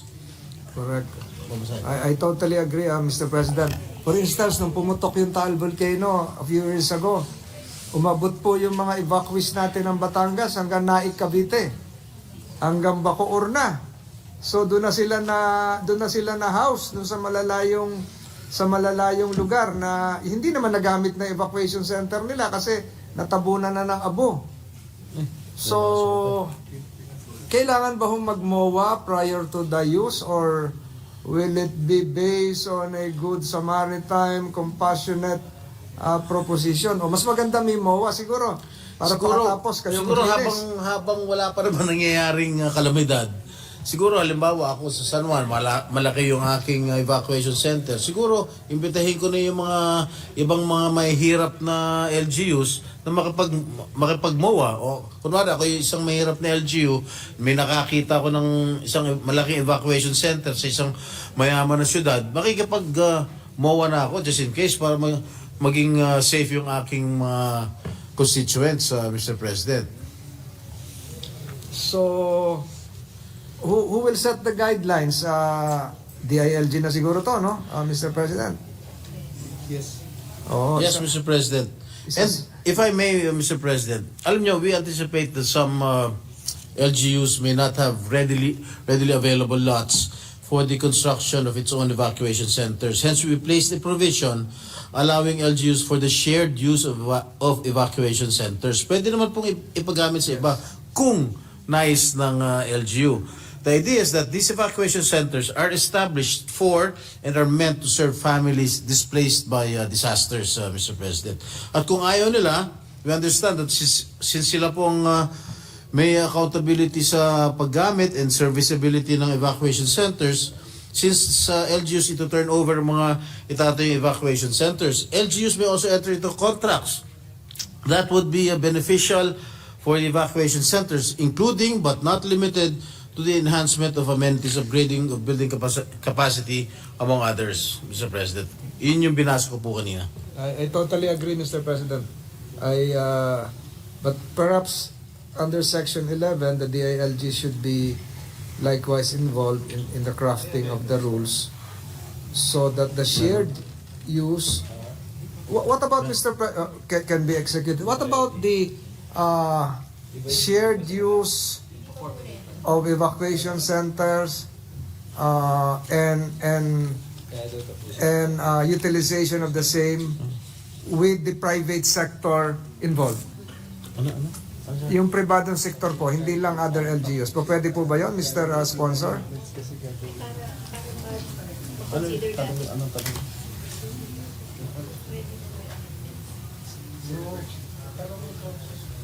I'm referring to the private sector. I was confused. May I know your question again, Mr. President? Yung pong, are you willing to entertain an amendment that would include the private sector?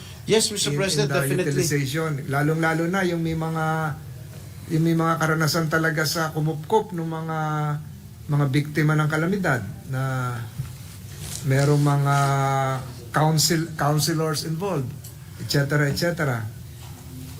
Yes, Mr. President. Especially if it comes from the good majority leader, I will accept all amendments, Mr. President. What about international NGOs? International NGOs? Yes. My experience, Mr. President, during the Yolanda was that we're now talking to doctors coming from Spain, from France, now utilizing evacuation centers. Well, Pwede po ba yan? Yes, Mr. President, we welcome all interventions to enhance the provisions of this particular measure, Mr. President. I have no further questions, Mr. President. I thank both gentlemen. I laud the noble purpose of this measure para may masilungan po yung ating mga kababayan. Thank you, Majority Leader. Di ba meron kang bill? Majority Leader?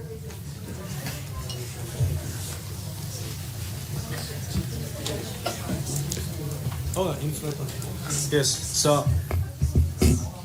Pero tignan mo yung section ano.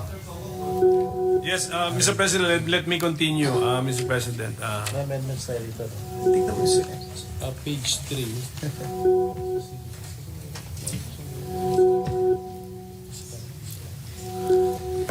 Actually, Mr. President, wala naman talagang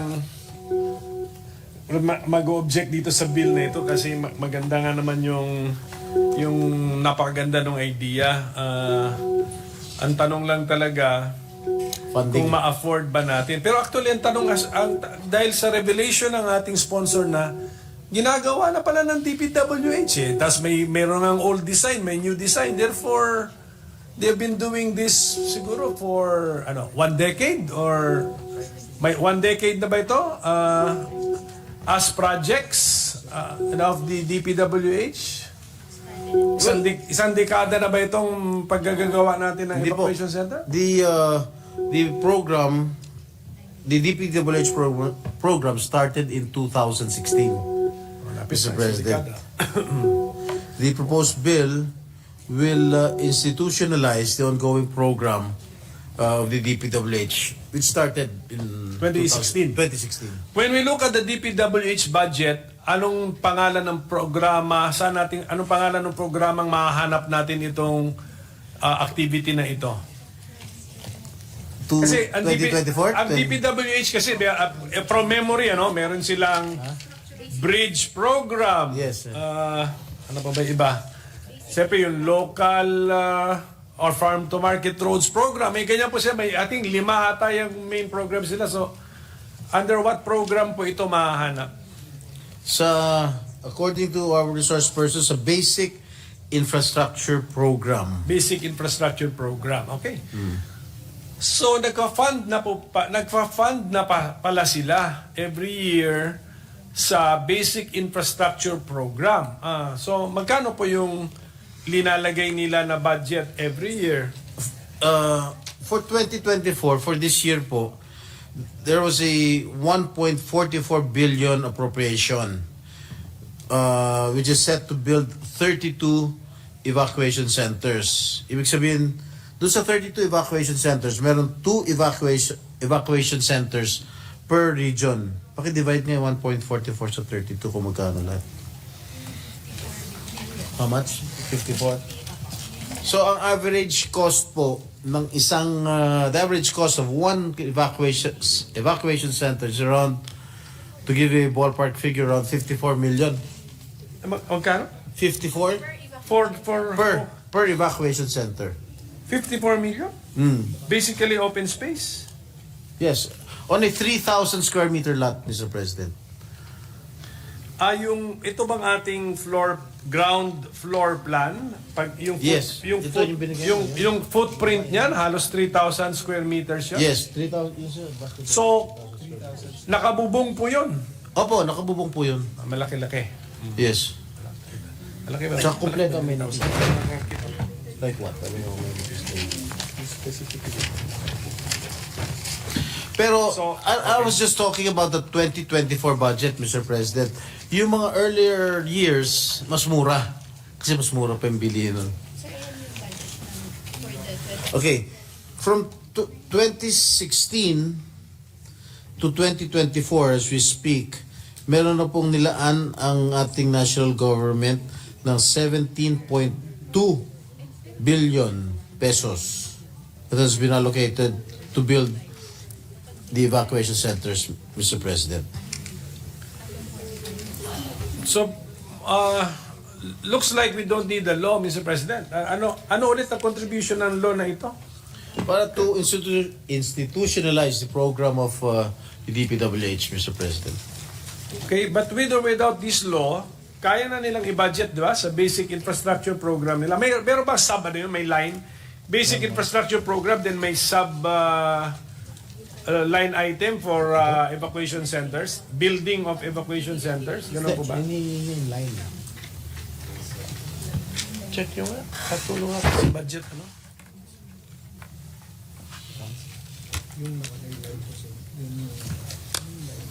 Under the basic under the basic infrastructure program, meron po nakalagay rito, ito, ang liit. Construction of evacuation centers, Region 1, construction of evacuation centers, car, Itemized talaga. Itemized po. Sige. Sige po, so kayang gawin without a law, but the law institutionalizes it. But the law also limits it to, kasi meron yata rito prioritization. Sabi rito, may nabasa ko na pagka meron na, unahin nyo muna yung wala pa. Tama po ba yan? Yes. Pero pagka in-institutionalize ito, ano yung sabihin nun? Yung meron na, pwede pa siyang balikan ulit na isa pa. Ay, ganon ang gagawin natin. Ha? Upgrade. Yung luma po, pwede pong i-upgrade, Mr. President. At isa pa, yung added value ng batas na ito is the prioritization and continuity of the evacuation center program, Mr. President. Ito lang yung added value of this particular measure, Mr. President. Okay, but repairs and maintenance sa LGU LGUs. natin linagay. Opo. Oh, okay. So it's a building program, pero once na masatisfy, let's say very very optimistic lang tayo na once masatisfy na lahat na meron ng at least one evacuation center per municipality and city, the program will continue, and the purpose is to build the next one. Ganun ba yun? Yes, I surmise so. I think so, Mr. President. Sige, okay. Okay, I don't know if that's a good policy. Well, yung one each, maganda siguro yung one each. Pero But- may mga school, well, the schools should also be open, Mr. President. Kung wala na ho talagang may bibigay, Yes, oo. I think that is the last resort, yung schools. Yung mga schools na... Anyway, may pwedeng- prioritization naman ata Yes. rin, ano? Opo, Sige meron po. So, I hope that we will be able to fund this, pero sana kung using the since program siya, standard ang design, materials would be standard also in number, etc. Sana pumasok ang concept ng economies of scale, na kung to the extent na makafund tayo ng hundreds of millions in a year, sana makasave din tayo ng konting amount sa economies of scale para yung construction cost per evacuation center Lumit. mababa naman din po natin. Yeah, I agree with you. I agree with you. 54 million. Alam ba tayong picture ng bago? Wala tayong picture ng bagong para makita natin kung... Yeah, to. Hindi, No, hindi. hindi yung picture. So, ano po, parang basketball court, parang open space yun eh. 54 million pesos po kasi kaya gusto lang natin makita, Mr. President. I don't think... Wala pa ni isang na-build yung under the concept of a open space, yung basketball, kita sa basketball court. Wala pa ni isa. I don't think they have a copy of the new. So, yung nasabi po natin na 400 ano ba yung na-build? 412? 459? 436 evacuation centers that has already been Already constructed. built. Meron tayong already built po na figure eh. Sorry po, Meron ba kayo, ano? wala sa Picture? Oh, we have already 412 already built. So these were built under the old design. Ganun po ba yun? Because we cannot show a new design eh. Design ba yung na-build na 400 plus? Since 2020 po, new design. New design? 2020 may new design na daw. Oh, where's the new design? This is, ito po yung may basketball facility na siya. Ito po basketball. Since 2020, Mr. President, according to our resource persons from the DPWH, new design na po. I can show you the picture. Sayang. Sayang kasi yung... We cannot... Pwede ba i-flash to? Sige, paano na lang? Because it's not really for my own consumption. Sana it's for the public's consumption. Makita sana nila, Mr. President. Pero, Sa screen. so at any rate, okay, ganito po, Mr. President. Don't you want to see it, Mr. President? Okay. Kaya ba natin? Hindi. Padilim.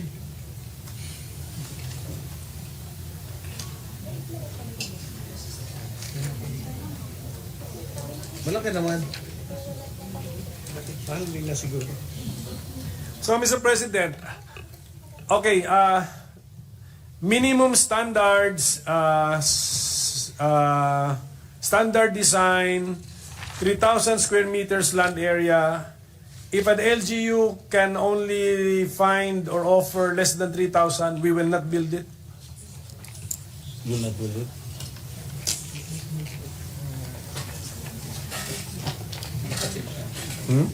Pero ano kaya ito? Maybe, Mr. President, we will look for another space. We know that not all LGUs will have available land where an evacuation center can be constructed, much more a 3,000 square meter lot. Mr. President, so in Section 6 of this bill, the DPWH shall upgrade and convert existing structures that meet the minimum requirements into permanent, fully equipped, and disaster resilient structures. So I don't think if an LGU will offer less than 3,000 square meters, I don't think that will suffice. Mr. We will not build it. The No, Mr. DPWH will not President. build it. Okay. Look for another alternative, Mr. President. Sayang po yung picture kung napakita natin. Para pala siya warehouse din, ano? Yes, So, mukhang malaki. mukhang malaki siya. Mukhang structures yung at two structures tapos in between open space na with roof, di ba? Yes. Opo, Yes, ganun Mr. po President. mangyayari na parang so sayang sana kita ng ating mga kababayan. Okay, do we have a DPWH resource person, no? Ang basic infrastructure program daw natin sa 2025 NEP 61.8 billion pesos. Malaki pala yan. So component lang yung si evacuation center, no? Ano? Yeah, NEP to NEP. Just explain. NEP. No, Alright. just explain bakit malaki yung 61.8 B basic infrastructure program. Ano ba yung kahalo ni evacuation centers doon sa basic infrastructure program? What do we build under the basic infrastructure program? Yes, Evacuation centers, quarantine facilities, and public health facilities. ang kahalo po ng BIP, Basic Infrastructure Program, bukod sa evacuation centers, meron pong mga quarantine facilities, public health facilities, Mr. President. Meron din pong major strategic public buildings / facilities structural and resilience program. Kasali ba yan? Sa BIP? Kasama? Kasali din ba si public water supply system? Kasama sila. Tama po ba? Just for us to ano? Kasama? Kasi mas malaki po ito just for evacuation centers and quarantine facilities. Kayo dapat sumagot. 61 billion. Kasama ba? Ano ba? Saan mo ito nakuha? Ha? Kasama sa BIP ito. Sige. Okay. Kasama ba?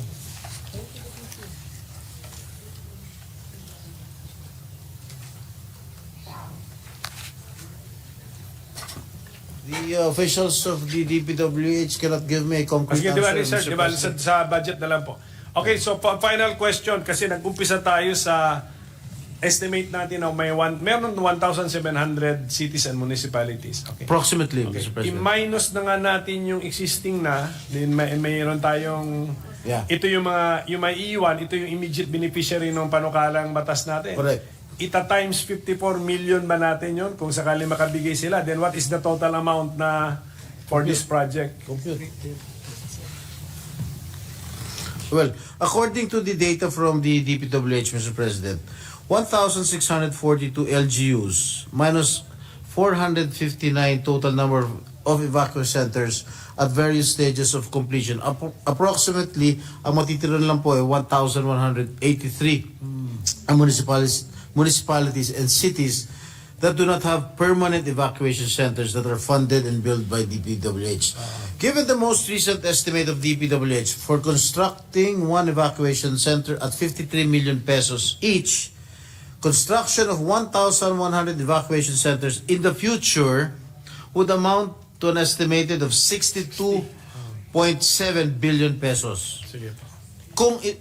Kung ang evacuation center mo ay 53 million, Mr. President. However, Mr. President, this figure can be lowered if some LGUs will be for upgrading of existing structures rather than new constructions, which is provided for in this particular bill, Mr. President. Okay, yung upgrading of existing structures, we are saying existing structures built by the national government or Pwedeng local, yung LGU din? yes, yes. So marami na bang LGU that have built their own evacuation centers? Sa information po natin. Yes, Mr. President, I will just get the data, Mr. President. Marami na rin. So, Yes, marami na rin po. So okay, so ang offer ng program na ito is not for those LGUs na meron ng they made their own evacuation centers. Ang offer ng programa natin To upgrade. is to upgrade na Yes, yes, Mr. President, you are correct. lang. Okay. At doon sa mga wala, magbibuild. Oo nga, but Papatayuan. yung ibibuild, merong specs, 3,000 square meters. Yes, meron yung specs. upgrade, kung ano na lang yun, we accept what is there, di ba? Tama Yes, po yun? Mr. President. Ano to? So, Mr. President, I think we will wish this program all the luck in the world. Agree naman tayo dito. Pero siyempre, let's just have medyo ano lang tayo, parang request to the DPWH to use all of your imagination, professionalism, and integrity in bringing the cost of the program down to its barest minimum na efficient and Sturdy. resilient and sturdy pa rin yung structures, Yes. Mr. President. Ganun. Yes, Mr. Pag po President, natin- the officials of the DPWH are listening, Mr. President. Sige, we don't want scandals to surround this program, Mr. President, kasi evacuation center na to, kahirapan na ng tao to, suffering na ng tao yung ina-address natin, so we don't want scandals to taint this program. So we wish the DPWH all the best, and we thank the sponsor for sponsoring this measure. At any rate, we have made the observation na kahit pinaprocess pa natin yung law, meron naman palang evacuation center building project or sub-program under the basic infrastructure Yes. program. That's a reality, Mr. President. Yes, Mr. President. Thank you, Mr. Thank you, Mr. President. Thank you, Minority Leader. It was an honor for me to be interpolated by the bar top. Thank you to our distinguished minority leader. Thank you to our Senate President Pro Tem. The majority leader is recognized. Thank you.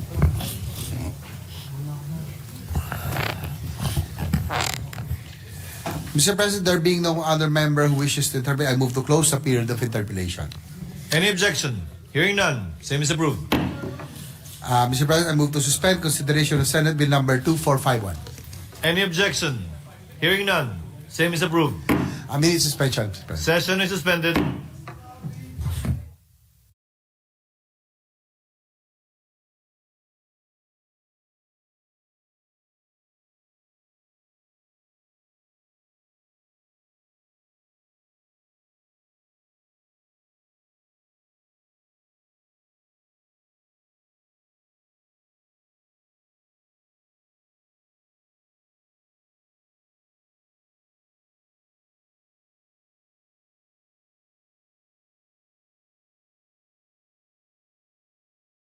That we resume consideration of House Bill numbers 10440, 10441, and 10442. These are the bills for the establishment of schools.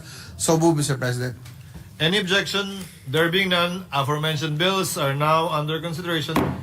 Mr. President, having sponsored the measure and there being no other member who wishes to interpret, I move to close the period of interpellation. Any objection? Isa-isa. Yung magkakapareho. Yung magkakapareho lang. There being none, same is approved. Mr. President, I move to open the period of committee amendments of House Bill number 10440 and recognize Senator Gatchalian to propose his amendments. Senator Gatchalian is recognized for his amendments. Mr. President, this is for the committee amendments, Mr. President. On line 2, replace the name Poblacion East with San Francisco. So move, Mr. President. Any objection? There being none, the proposed amendment is hereby approved. And Mr. President, to amend the title to read as follows. An act establishing a national high school in Barangay San Francisco, Municipality of Santa Ignacia, Province of Tarlac, to be known as Santa Ignacia National High School and appropriating funds therefore. I so move, Mr. President. Any objection to the proposed amendment? There being none, same is approved. Majority Leader? With no other committee amendments, I move to close the period of committee amendments. So move, Mr. President. Any objection? There being none, the period of committee amendments are hereby closed. Mr. President, I move to approve on second reading House Bill 10440. So move, Mr. President. Any objection? There being none, House Bill number 10440 is hereby approved on second reading. Majority Leader? Mr. President, there being no committee or individual amendment, I move to approve on second reading House Bill number 10441. So move, Mr. President. Any objection? There being none, House Bill number 10441 is approved on second reading. Majority Leader? There being no committee or individual amendment, I move to approve on second reading House Bill number 10442. So move, Mr. President. Any objection? Hearing none, the aforementioned motion is approved. House Bill number 10442 is approved on second reading. Mr. President, I move to suspend consideration of the three aforementioned bills. Any objection? The aforementioned bills, further consideration rather of the aforementioned bills is hereby suspended. Mr. President, I move that we resume consideration of House Bill numbers 10396 and 10443. These are the bills on the separation of school, extension, or annex. So move, Mr. President. Any objection? There being none, resumption of consideration of the aforementioned bills is now in order. Having sponsored the measure and there being no other member who wishes to interpolate, I move to close the period of interpolation. Any objection? There being none, period of interpolation and debate is hereby closed. Mr. President, there being no committee or individual amendment, I move to approve on second reading House Bill number 10396. So move, Mr. President. Any objection? There being none, House Bill number 10396 is hereby approved in second reading. Majority Leader? There being no committee or individual amendment, I move to approve on second reading House Bill number 10443. So move, Mr. President. Any objection to the motion? There being none, House Bill number 10443 is hereby approved on second reading. Mr. President, I move to suspend consideration of the two aforementioned bills. Any objection? Further consideration of the aforementioned bills is hereby suspended. Mr. President, I move that we resume consideration of House Bill number 10397 under Committee Report number 326. This is the bill on the conversion of Calateo Elementary School into an integrated school. So move, Mr. President. Any objection? There being none, resumption of consideration of House Bill number 10397 is now in order. Mr. President, having sponsored the measure and there being no other member who wishes to interpolate, I move to close the period of interpolation. Any objection?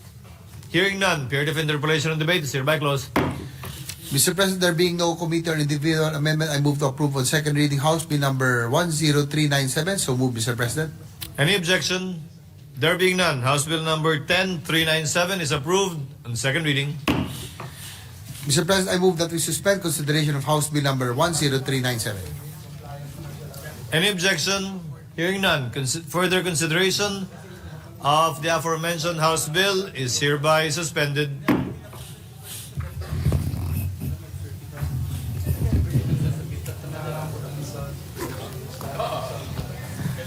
Mr. President, I move that we consider and adopt proposed Senate Resolution number 606.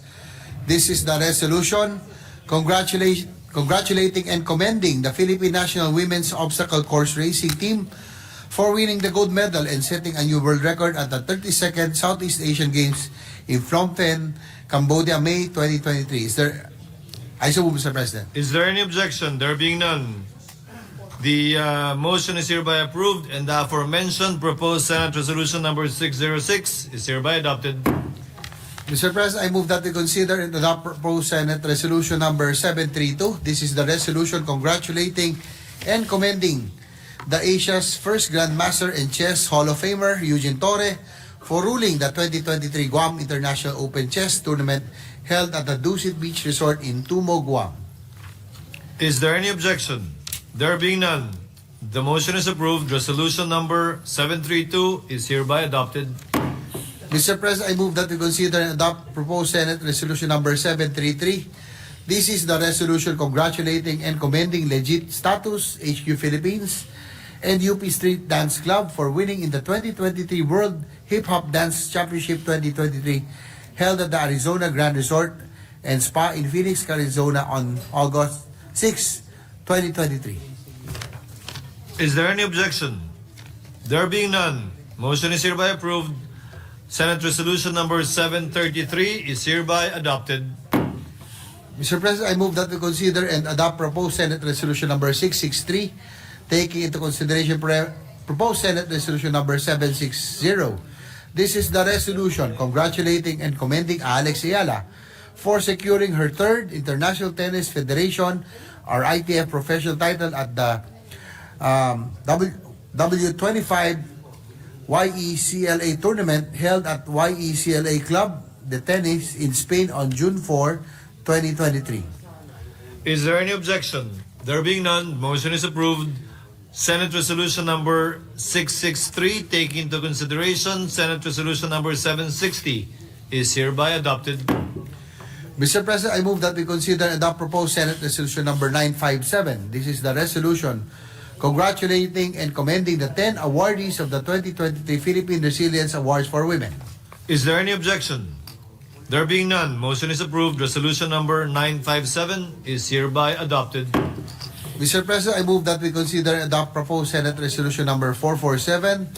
This is the resolution commending Filipino surfer Rogelio J.R. Esquivel Jr. for being the champion in the World Surfing League La Union International Pro Longboard Qualifying Series held in San Juan, La Union 2023. Is there any objection? There being none, proposed Senate Resolution number 447 is hereby adopted.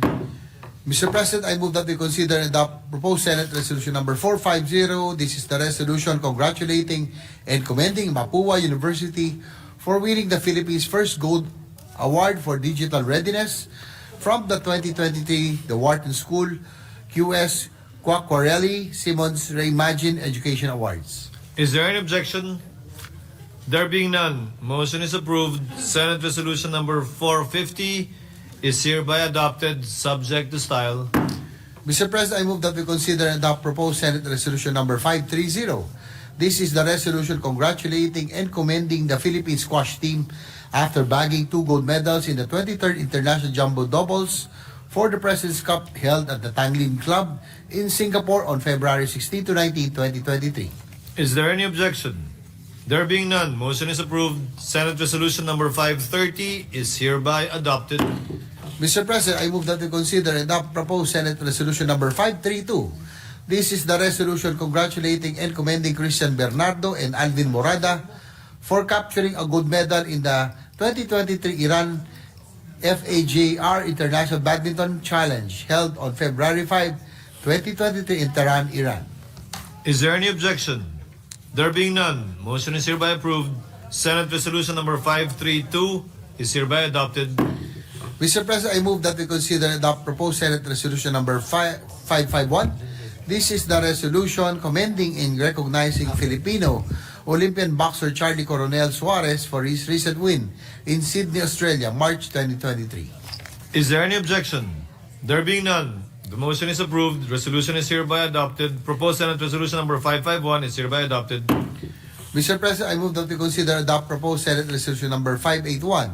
This is the resolution congratulating and commending the Philippine weightlifting team for capturing 7 gold, 4 silver, and 1 bronze medals at the 2023 International Weightlifting Federation or IWF World Youth Championships held in Doors, Albania on March 25 to April 21, 2023.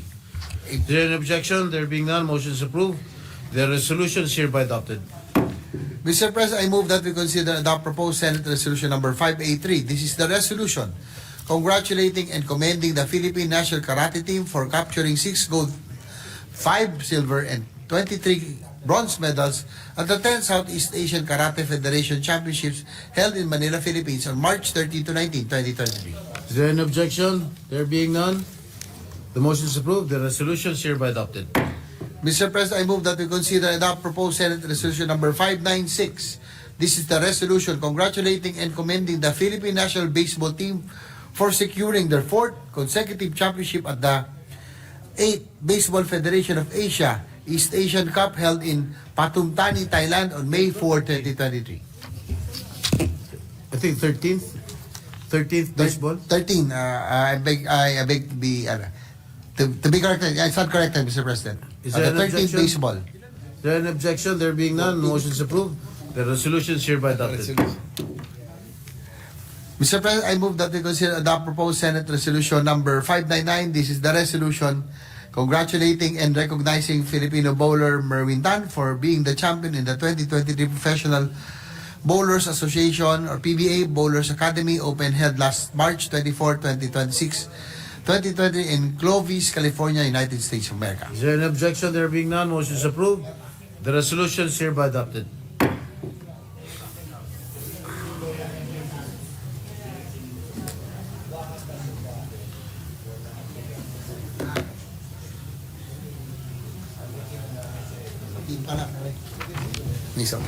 Mr. President, I move that we consider adopt proposed Senate Resolution number 1197, taking into consideration proposed Senate Resolution number 1201. This is the resolution congratulating and commending Daniel Quizon for securing the title of Grandmaster at 20 years old at 45th International Chess Federation or FIDE Chess Olympiad held at Box Sports Hall in Budapest, Hungary on September 15, 2023 to 2024. Is there an objection? There being none, motion is approved. Minority Leader. Mr. President, the minority leader is seeking the floor.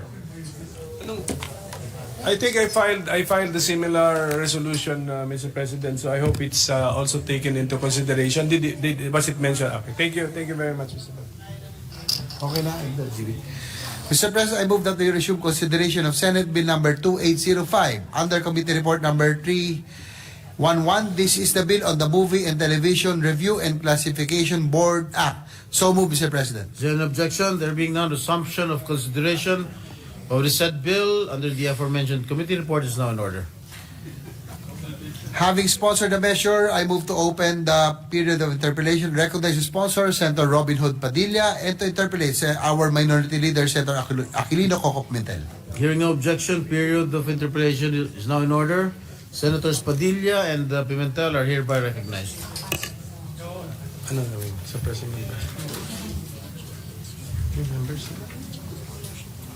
Well, Mr. President, if we may be allowed now to commence our interpellation, and should we end it, it should be with reservation that we can ask questions during the period for interpellation. Okay. Opo. For amendments, your period of amendments. Opo. Okay. Sige po, because of the lateness of the hour. So, siguro ang kailangan lang natin malaman ano po ba yung objective nitong ating panukalang batas, Mr. President. Opo. Ginoong Pangulo, sa tagal po ng panahon at sa bilis ng panahon, magmula po nung pagkakatatag ng MTRCB nung Oktubre 1985, alam niyo po, marami na pong nangyari sa ating bansa. Marami na pong karanasan, napakadami na pong nagbago sa mundo. Nagkaroon na po ng internet, ang mga pelikula nung araw napapanood po natin sa malaking tilon, napunta sa TV. Ang dami na pong nagbago. Makikita mo na yung pelikula. Pagka nanood ka po sa telepono mo, pwede ka na makapanood ng pelikula. So parang ang nangyayari po, Ginoong Pangulo, yung mandato ng MTRCB, yung kanila pong function, yung kanila pong gamit, yung kanila pong misyon, kung bakit po sila itinatag, ay hindi na po nakakasabay sa panahon. Nagkukulang na po ang 1985 to 2024, nakita na po natin yung tagal. Ang dami na po. Dapat siguro, natural lang po, Ginoong Pangulo, na sa tulong po ng Senado, ng Kongreso, ay magkaroon po ng evolving. Kailangan mag-evolve ang kapangyarihan po ng MTRCB. Yun po yung nais natin, Ginoong Pangulo, na makasabay po ito sa panahon. So, kaya nga, so ipapasabay natin ang MTRCB as an organization sa pagbabago ng kung paano tayo manood ng mga pelikula or mga video footages. So, Opo. so ano pong Opo. ano pong ginawa natin na pinalawak natin ang kapangyarihan ng MTRCB this time to include Online stream movies po and Streaming. programs. Opo. Kasi po, alam niyo po, Ginoong Pangulo, yung mga video streaming ngayon, iba't ibang klase na po to. Meron tayong local, meron din pong mga international na sa ngayon po, kapag ka meron kang smart TV o smartphone, pagka nilagay mo yung mga app na yan, na galing po sa ibang bansa, na hindi naman po ito nakarehistro po sa atin. Wala po tayong kapangyarihan para itong mga streaming sites na ito, matawag natin ng pansin kapag sila po ay lumalabag na sa morality at batas po natin. Halimbawa po, may mga hindi na po aya-aya sa mga bata. Ang number one concern po natin dito kasi yung mga bata. Yung mga napapanood po ng mga bata na wala po tayong kapangyarihan na tawagin ang pansin nitong mga streaming sites na ito kapag sila po ay lumalabag na. Alam niyo po, wala po tayong control eh. Hindi po kagaya sa ibang bansa, katulad po ng Korea, katulad po ng Singapore. Opo, ito pong mga bansang ito, ay meron na po silang mga patakaran na sila ay mag-register. Ang hinihingi po natin sana, Ginoong Pangulo, na kapag ito po ay naging batas, ito pong mga streaming sites na ito ay makapagpa-register po sa MTRCB para po, hindi po sila para censorin. Kung hindi ma-register lang po sila sa atin, para kapag meron po silang, sa palagay natin, nalalabag po ang ating mga batas, pwede po natin silang ipatawag. Sa ngayon po kasi... tawagin kasi nasa paano kung nasa Amerika yung Yun po. officers po noon. Opo, yun po ang nagiging problema, Ginoong Pangulo. Kapag meron po tayong concern, hindi po natin sila nakakausap ng diretso. Hindi po kagaya ng ibang bansa na meron pong ganito na ipinatupad na nila, katulad po ng Korea. Meron pong karapatan po sila na ipatawag itong mga to at bigyan po sila ng kaukalang suspensyon kung ayaw po nilang sumunod. Kasi ngayon po talaga, pati po ang EU, Ginoong Pangulo, lahat po sila, meron na po silang ganito. Tayo na lamang po ang hindi natin pinagre-register itong mga movie streaming po. What is the plan, Mr. President? Magiging proactive si MTRCB na kunyari yung library ni Netflix 50,000 movies, papanoorin ba nila lahat yun? O reactive lang sila kung may reklamo saka sila kunyari may nakapanood ng para sa kanyang nanonood sila as a family, then may anak sila, then nakita mayroon palang nudity doon, saka lang sila magrereklamo at saka kikilos si MTRCB. Opo, kung naalala niyo po, Ginoong Pangulo, nung ako po ay nag-sponsorship speech, sinabi ko na po na napaka-imposible po na mapanood po lahat ng MTRCB. Ako na lamang po sa akin pong experience, ako lang medyo masakit na yung mata ko pag masyado ka lover pa po ako ng movie, Ang gusto lamang po natin dito, Ginoong Pangulo, na magkaroon po ng coordination. Magkaroon po ng coordination ng MTRCB dito sa mga online streaming po na ito. Na sila pong dalawa, nag-uusap po kung ano yung mga programa na naayon po sa ating mga kabataan. Opo. Hindi po para i-regulate o gano'n. Wala po. Magkaroon lang po ng coordination. Opo. Nasa ngayon ay wala. Wala po talaga. Sige. Wala po tayong kapangyarihan ng kahit anong Ginoong Pangulo. Sige po. Pero napansin namin na parang yung law governing the MTRCB parang rinipaso na rin po natin. Opo, kasi... At the same time, rinipaso na natin. Opo, kasi wala na po talaga sa panahon. Opo.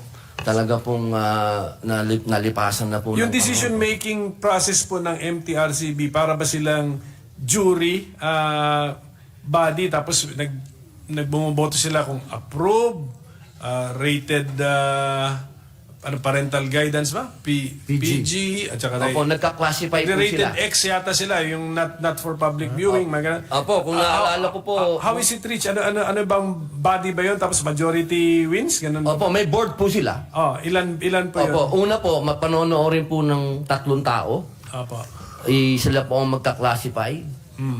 Tapos kapag nanood po yung 3 tao at meron pong apila, panonoorin po ng 5 tao na.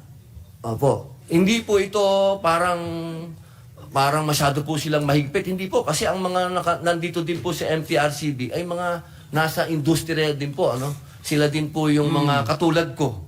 Katulad ko po, nung araw din po, Ginoong Pangulo, marami din po tayong pelikulang na-ex. Ano po talaga? Dahil sa violence po. Ano? Sa violence. Hindi po sa usapin ng love story, ano, sa violence po, ano. Kaya naiintindihan ko po talaga ang function ng MTRCB at napakahalaga po talaga. At ito pong usapin sa online streaming, Ginoong Pangulo, medyo naaabuso po talaga ito. Naaabuso po ito. Susunod din sa ganong the usual process. Three-person body, nagre-review unang rating, tapos sa online po, hindi po. Sa online, hindi po. Opo, okay. kasi sa online po, kasi parang coordination lang sila. More of the administrative to, na the MTRCB will have personality to Opo, siguro meron lang po to silang communicate with the online streaming services, relay to them our standards or our classification system, parang Opo. gano'n. Tapos, Opo. then expectation natin, susundin nila. Opo. Kung sakaling meron na lang magreklamo na, uy, masyado namang, masyado namang Mahalay.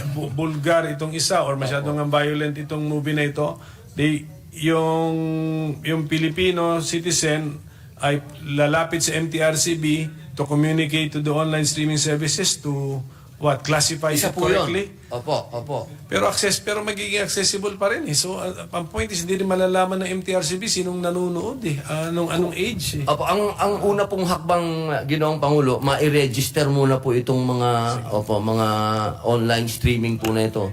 Kasi sa ngayon po talaga, Ginoong Pangulo, wala po tayo. Minsan po nagkaroon po ng reklamo diyan ang mayroon pong karanasan ng MTRCB na pinatawag po nila. Hindi po ang sabi po sa kanila, hindi, magreklamo na lang kayo sa community. Ang tagal po nun.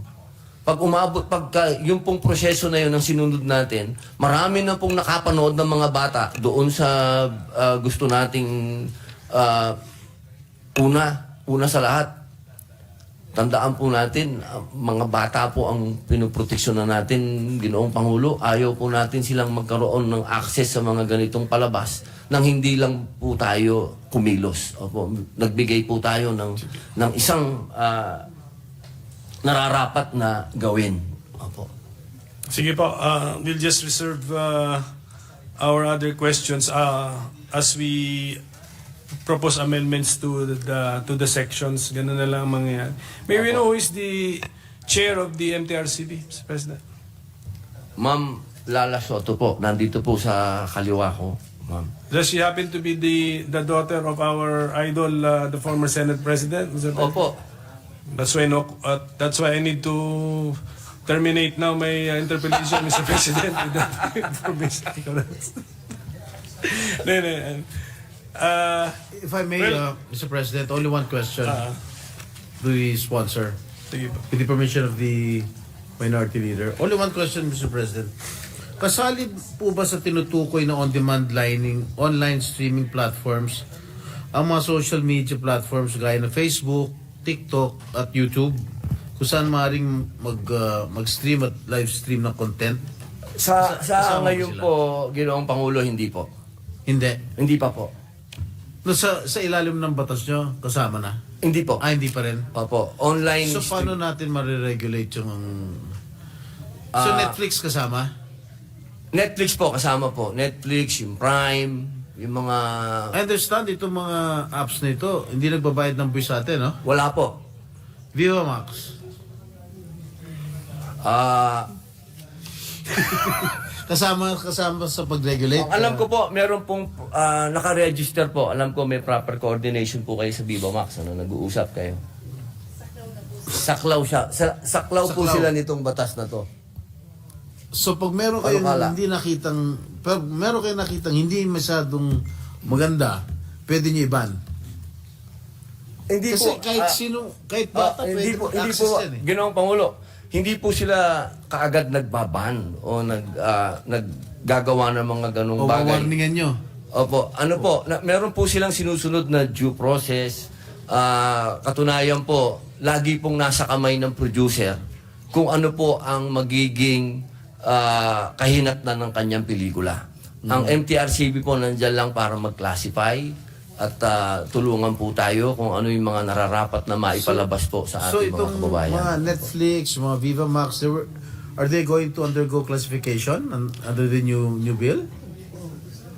Ano po, sorry po, hindi ko po na... Are they going to undergo classification under this? Hindi po. Wala pong coordination lang po, Ginoong Pangulo. Wala po tayong gagawin ganun. Ang kailangan po, meron naman pong self-classification po ang mga online streaming movies. Nandun na po, pag nakita nyo, may classification na po sila. Ang gusto lamang po natin, mag-register po sila sa atin at sumailalim po sila din sa batas po natin. Okay. Salamat. Maraming salamat po. Si Senator Rizzo. Mr. President, the Deputy Minority Leader, Senator Tiveros, is seeking the floor for her interpellation. Mr. President. Yes, please proceed. Salamat po, Mr. President. Good sponsor. Actually, hindi ko balak sanang mag-interpellate. Meron lamang po akong maikling siguro manifestation, pero ipagpapasalamat ko rin po kung meron kayong komento dito.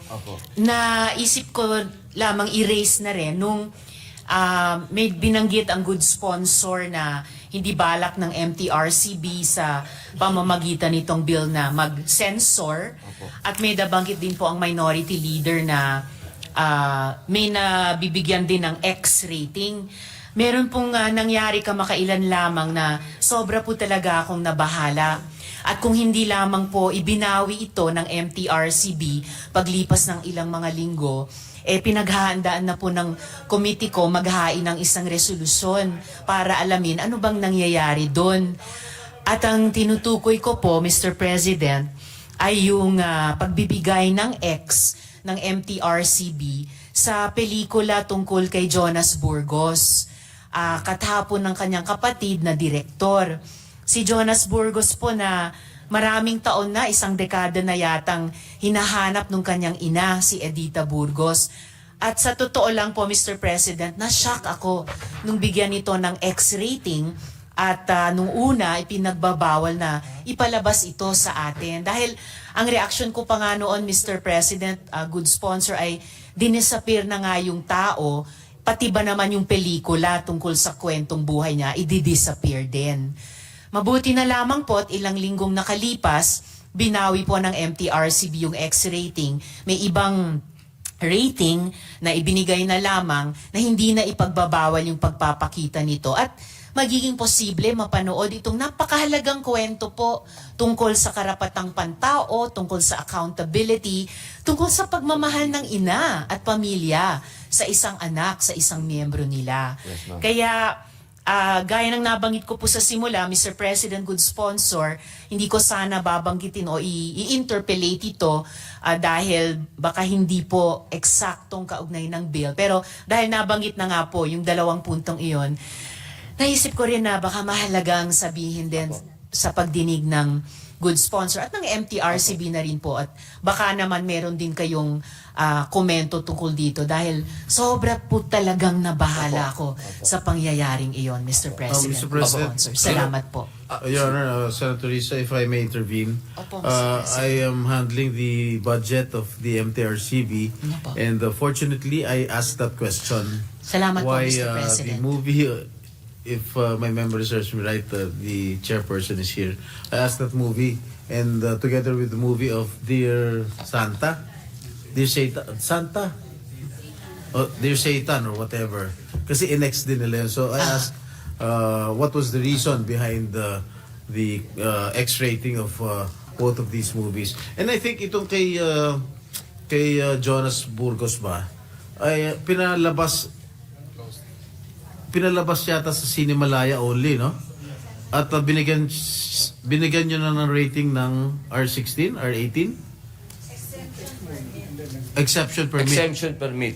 Yes, so that was their answer to me when I questioned why did they give an X rating to these two movies, Your Honor. Maraming Ginoong salamat, Pangulo, Mr. President. ang naging rason daw po kung bakit ito ay hindi kaagad na ipalabas. Dahil tini-check daw po nila muna kung meron daw po itong mga pending cases. Kasi ito daw po ay napakalaking issue. So baka ito po ay may mga kaso, baka yung pagpapalabas po daw ng pelikula, baka makapagbigay ng subjudice po ba? Parang ganun. Pero nung na-check po nila na wala naman daw po, at ito po ay malinis, ito po ay binigyan na po nila ng pahintulot na ipalabas kagad. Kaya po nabawasan ng kahit papano yung sobrang pagkabahala ko sa unang X-rating, Mr. President, good sponsor. Dahil ang tagal na nga nung panahong iyon at hanggang ngayon, hindi pa talaga nabigyan ng hustisya si Edita Burgos at yung buong pamilyang Burgos sa pag-kidnap, pag-torture at pagdi-disappear. Malamang sa hindi, pagpatay na kay Jonas Burgos. At parang, nung una kong nabasa yung pag-X-rating, parang isa na namang dagok kay Edita Burgos na hanggang ngayon hindi pa mahanap yung pagkatao ng anak niya, buhay o hindi na buhay.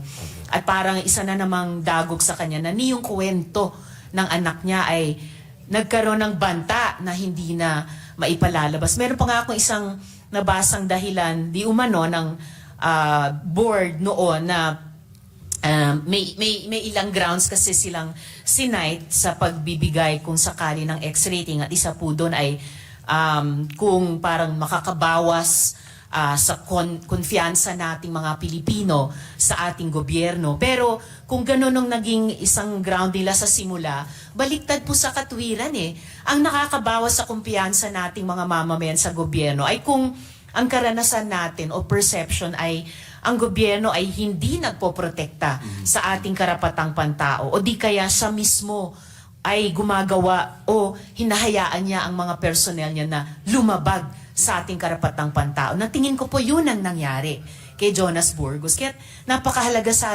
sanang cautionary tale. Ang ganyang pelikula at mga pelikula pa, napakakonti na nga para napasailalim pa ng ilang linggo sa X-rating. Kaya actually, ayun, kaya malaking bagay na rin po na binawi ng board yung ganyang X-rating at sana po ito ay naging reflection point din sa kanila kung paano mas magkaroon ng supportive rather than restrictive na reaksyon sa mga pelikula tungkol sa karapatang pantao, Mr. President, good sponsor. Marami pong salamat. Maraming salamat po. Thank you, Senator Risa. Pangulo. Majority Leader. Ginoong Pangulo. Sorry, Senator Padilla. Nararamdaman po natin kung ano po yung ipinahawatig ng ating mahal na kasama, Senadora Risa Ontiveros. Sapagkat katulad po ng una kong panimulang salita, pati po ako, ay nagkaroon na rin ng napakaraming experience na ang mga pelikula ko po'y na-ex. Talagang masakit po yun. Totoo po yun.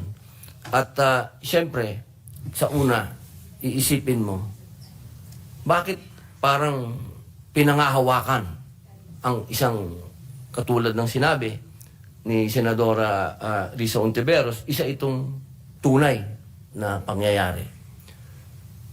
Alam niyo po, napaka sarap isipin na ang demokrasya ng ating inang bayang Pilipinas ay buhay. Sapagkat meron tayong mga kalayaan na gusto nating pangalagaan. Pero sa panahon po na dapat ay may mga bagay na kailangan nating tayuan, lalo na kung hindi ito gawa dito sa atin. Opo, halimbawa, ito pong isinusulong namin na online streaming. Ito pong mga produkto na ito, hindi po sa atin ito. Itong mga produktong ito ay masasabi natin na yung iba may kinalaman sa kultura natin pag galing sa mga Asyano. Pero pag galing sa ibang lahi na masasabi nating Western masyado, minsan kailangan po natin talagang pag-isipang mabuti na ito bang mga palabas na ito, kaya na ba nito? Kaya na ba ito na matanggap ng ating mga kabataan? Katulad po nung, mabanggit ko lamang po, nung isang araw ay nagsalita na din yung ating mahal na Pangulong Bongbong Marcos patungkol sa mga pang-aabuso din sa mga bata na may kinalaman din po sa online. Hindi ko po sinasabi na gusto nating panghawakan na rin ng mga nasa ibang social network katulad ng TikTok, yung mga ganyan. Hindi po. Ito pong batas natin ay nandito pa lang sa online streaming. Pero sinasabi ko po yung weight, yung bigat na nakasalalay po sa ating mga katulad ng MTRCB na ito pong naglipana ngayon ang mga kabastusan, kahalayan, violence na walang katuturan. Siguro po, kailangan natin dito. Pero, ang paalala po natin palagi sa ating lahat, at lalo din po sa MTRCB na ating pong nasa kaliwa, tayo po ay malayang lipunan. At yung pagiging malaya natin, may mga batas na kailangan natin sundin. At yung mga batas na yan, ay inaasahan po natin hindi magiging pang-abuso sa karapatan din ng ibang tao. Dahil dito, sa pinag-uusapan natin, dapat pantay-pantay po ang ating karapatan. Yun lamang po. Maraming salamat po, Ginoong Pangulo. Maraming salamat, Senador Robin Hood Padilla, Majority Leader. Mr. President, there being no other member who wishes to interpret, I move to close the period of interpellation. Is there an objection? There being none, the motion is approved. Mr. President, I move to suspend consideration of Senate Bill number 2805. Is there an objection? There being none, the motion is approved. Mr. President, I move that we adjourn the session until 3 o'clock in the afternoon of Wednesday, September 18, 2024. Is there any objection? There being none, session is adjourned until 3 o'clock the afternoon of Wednesday, September 18, 2024.